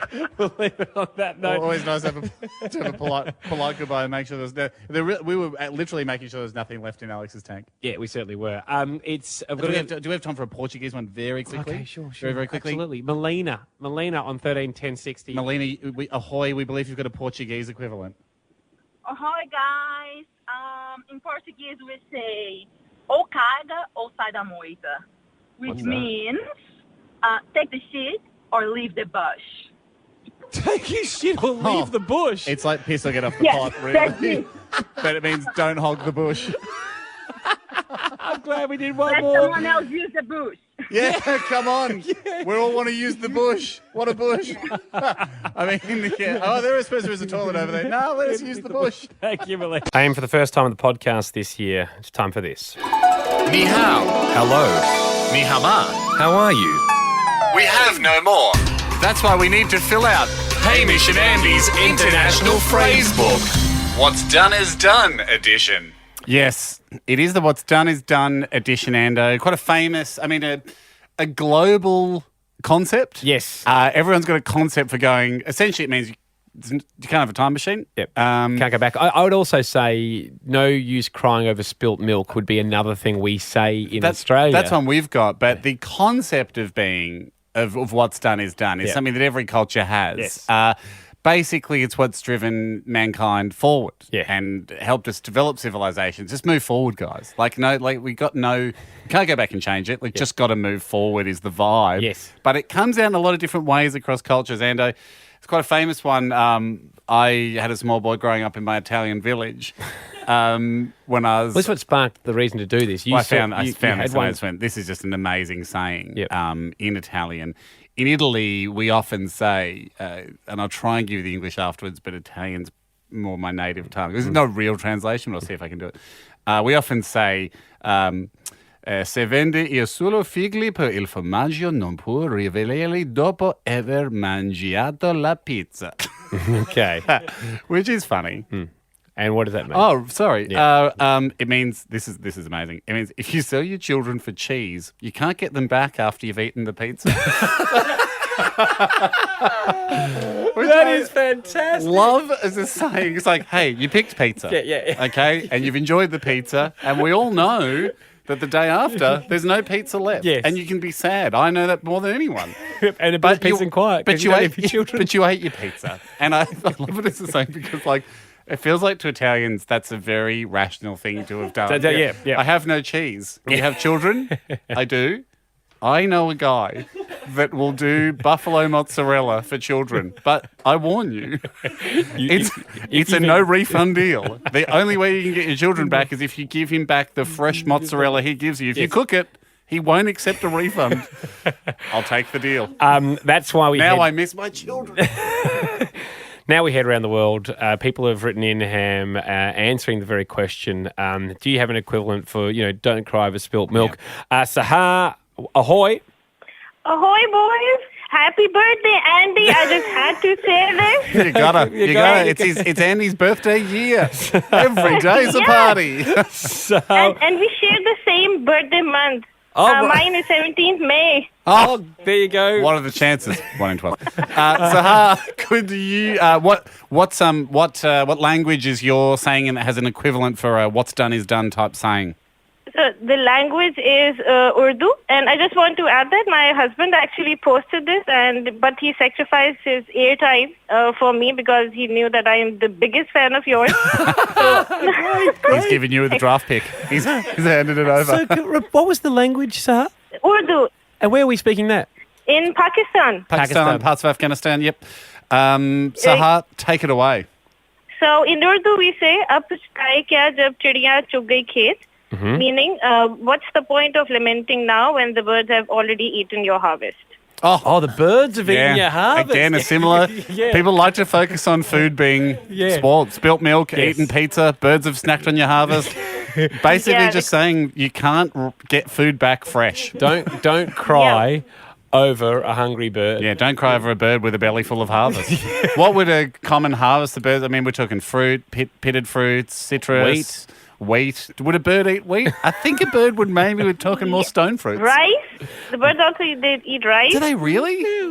They're like a seed, mate. Yeah, in our homeland they do. Such a hard harvest to protect because you can't net a rice paddy.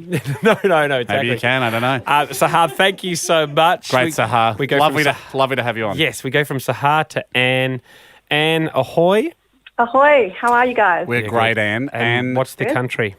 Vietnam. Oh, right. Great. In Vietnamese. Yep. Say it to us in the native tongue there. Sure. Gạo thổi thành cơm. What's a quickie? What's a quickie? What's the literal meaning? It is. So the literal meaning is the rice grains have been blown into becoming cooked rice.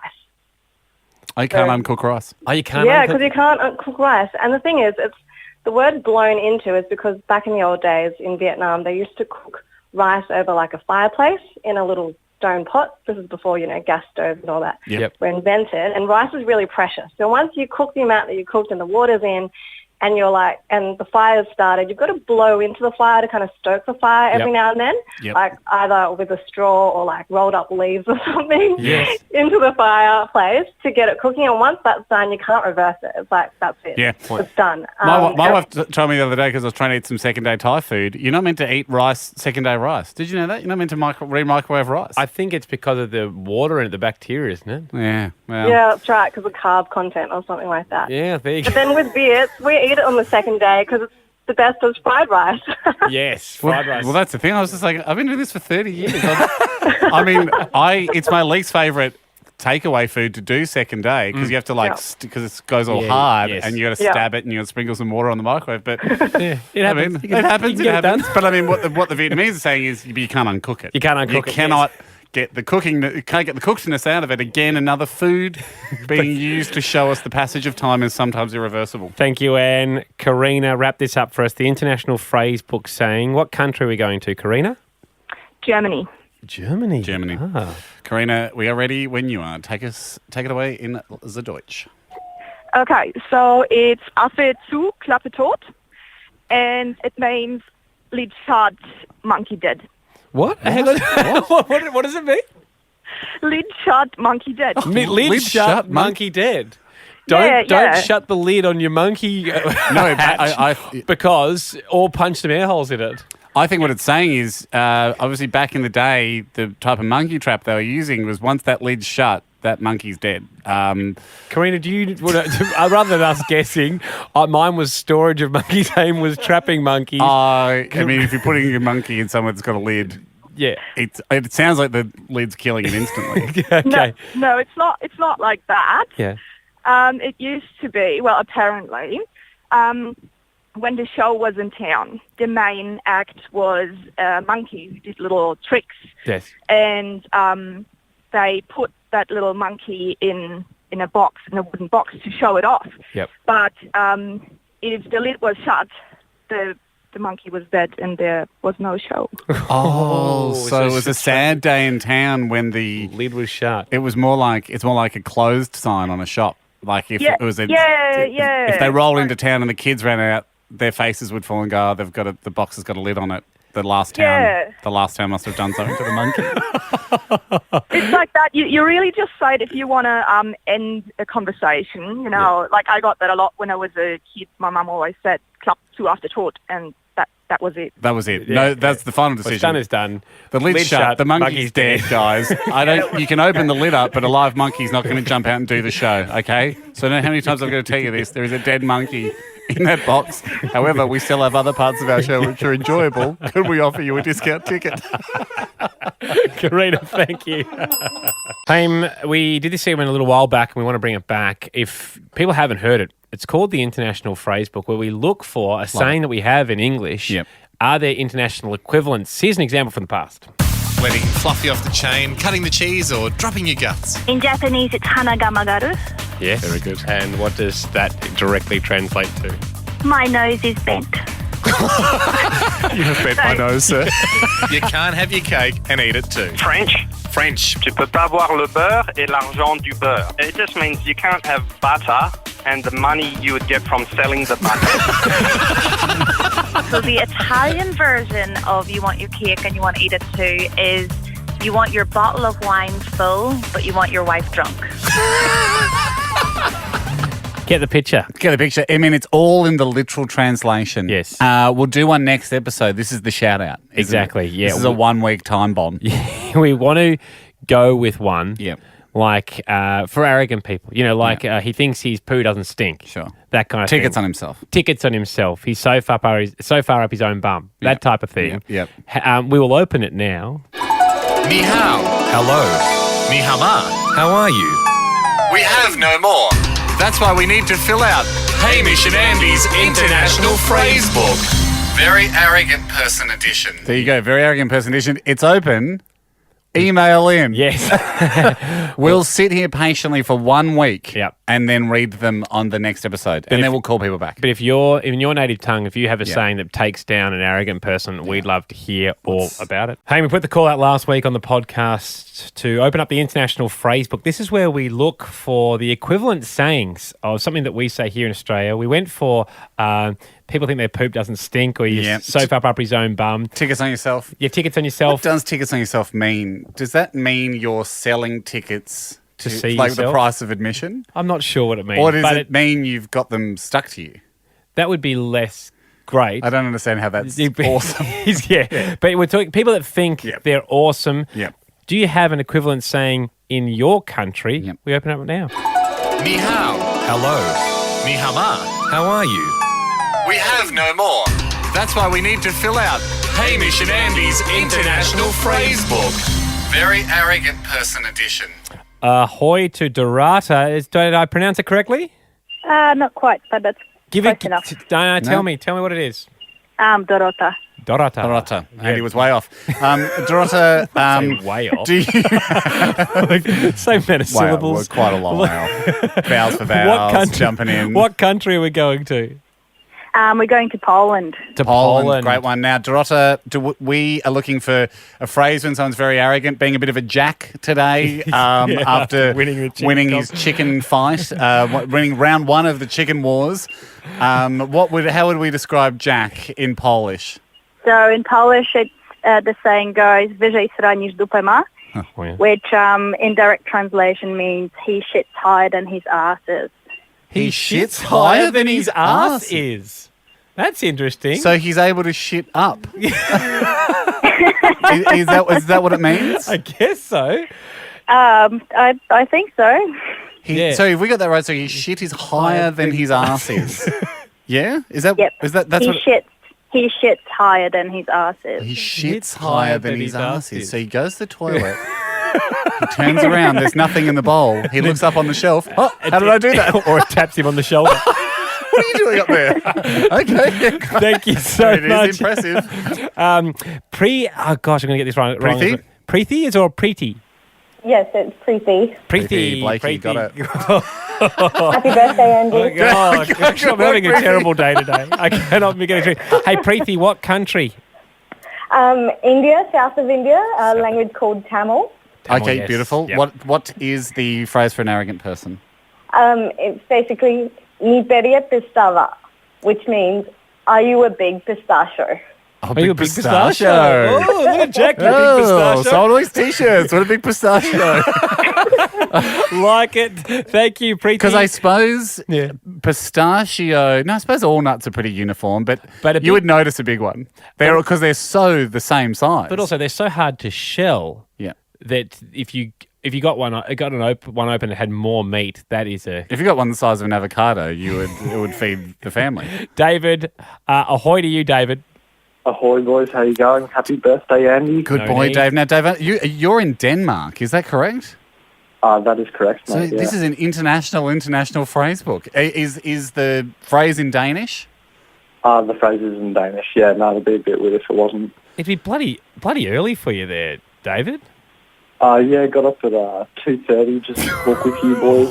3 o'clock in the morning now. Dave, this is 3 a.m. David above and beyond. Dave, I'm going to send you a token of no value for this. Oh, jeez. David, tell us what is the Danish equivalent for having tickets on yourself? All right. They would say, han spiller kong gullerol, which basically means he's playing King Carrot. He's playing what? King Carrot. King Carrot. So he's pretending to be the king of the carrots. I've got no idea, mate. It's weird. It's weird. Well, I mean, you said are you Aussie, Dave? Then you've moved to Denmark. I'm on exchange, mate. So, Yeah, right. Surely not playing a trick on you. Like they're not just going, we'll tell this guy this is a saying here that if you're playing King Carrot, that means you're really on yourself. Like, have you heard other people use it and it wasn't directed to you? Yeah, mate. I've heard it a few times with adults talking to their kids. They do it quite a bit, yeah. Yeah, right. So being King Carrot, just be a duke or one of the noblemen, max, if not a peasant carrot. Stay humble. David, thank you. Thank you for getting up. Great We're job. as confused as you are, and it is early in the morning. Just shared some international confusion. Let's bring it home with Juan. How are you, Juan? Ahoy, boys. Good, thank you. Ahoy to you. Ahoy What to you, country, Juan. buddy? I'm from Colombia. Colombia. Beautiful. Okay, Juan. What is the equivalent of having tickets on yourself in Colombia? Yeah, so the equivalent to that would be, they would say, se cree la última Coca-Cola, which essentially means they think they're the last bottle of Coke. The ultimate Coca-Cola. So if you think you're the last bottle of Coke, you're very, very special. Yeah. Coke is popular worldwide. Everyone enjoys a Coca-Cola. The last bottle would be coveted. Yeah, I suppose in Colombia, is it because like sometimes you would run out of Coke or like... No, it's just that, like, obviously the last bottle of Coke would be very prized. Very prized. I mean, especially we've been to Colombia. It's very hot. Yeah. You know, you're Hot as all property, excited, all excited for that last bottle of Coca-Cola. Jack thinks he's the last bottle of Jack Coca-Cola does too. today. Yeah. Your hats were kind of the last bottle of Coca-Cola. Not as valuable. They were priced very highly. Juan, thank you very Really good. much. Cheers, bud. By the way, Jack, you are the first of 100 bottles of out-of-date Bundaberg ginger beer. No talking after the bell.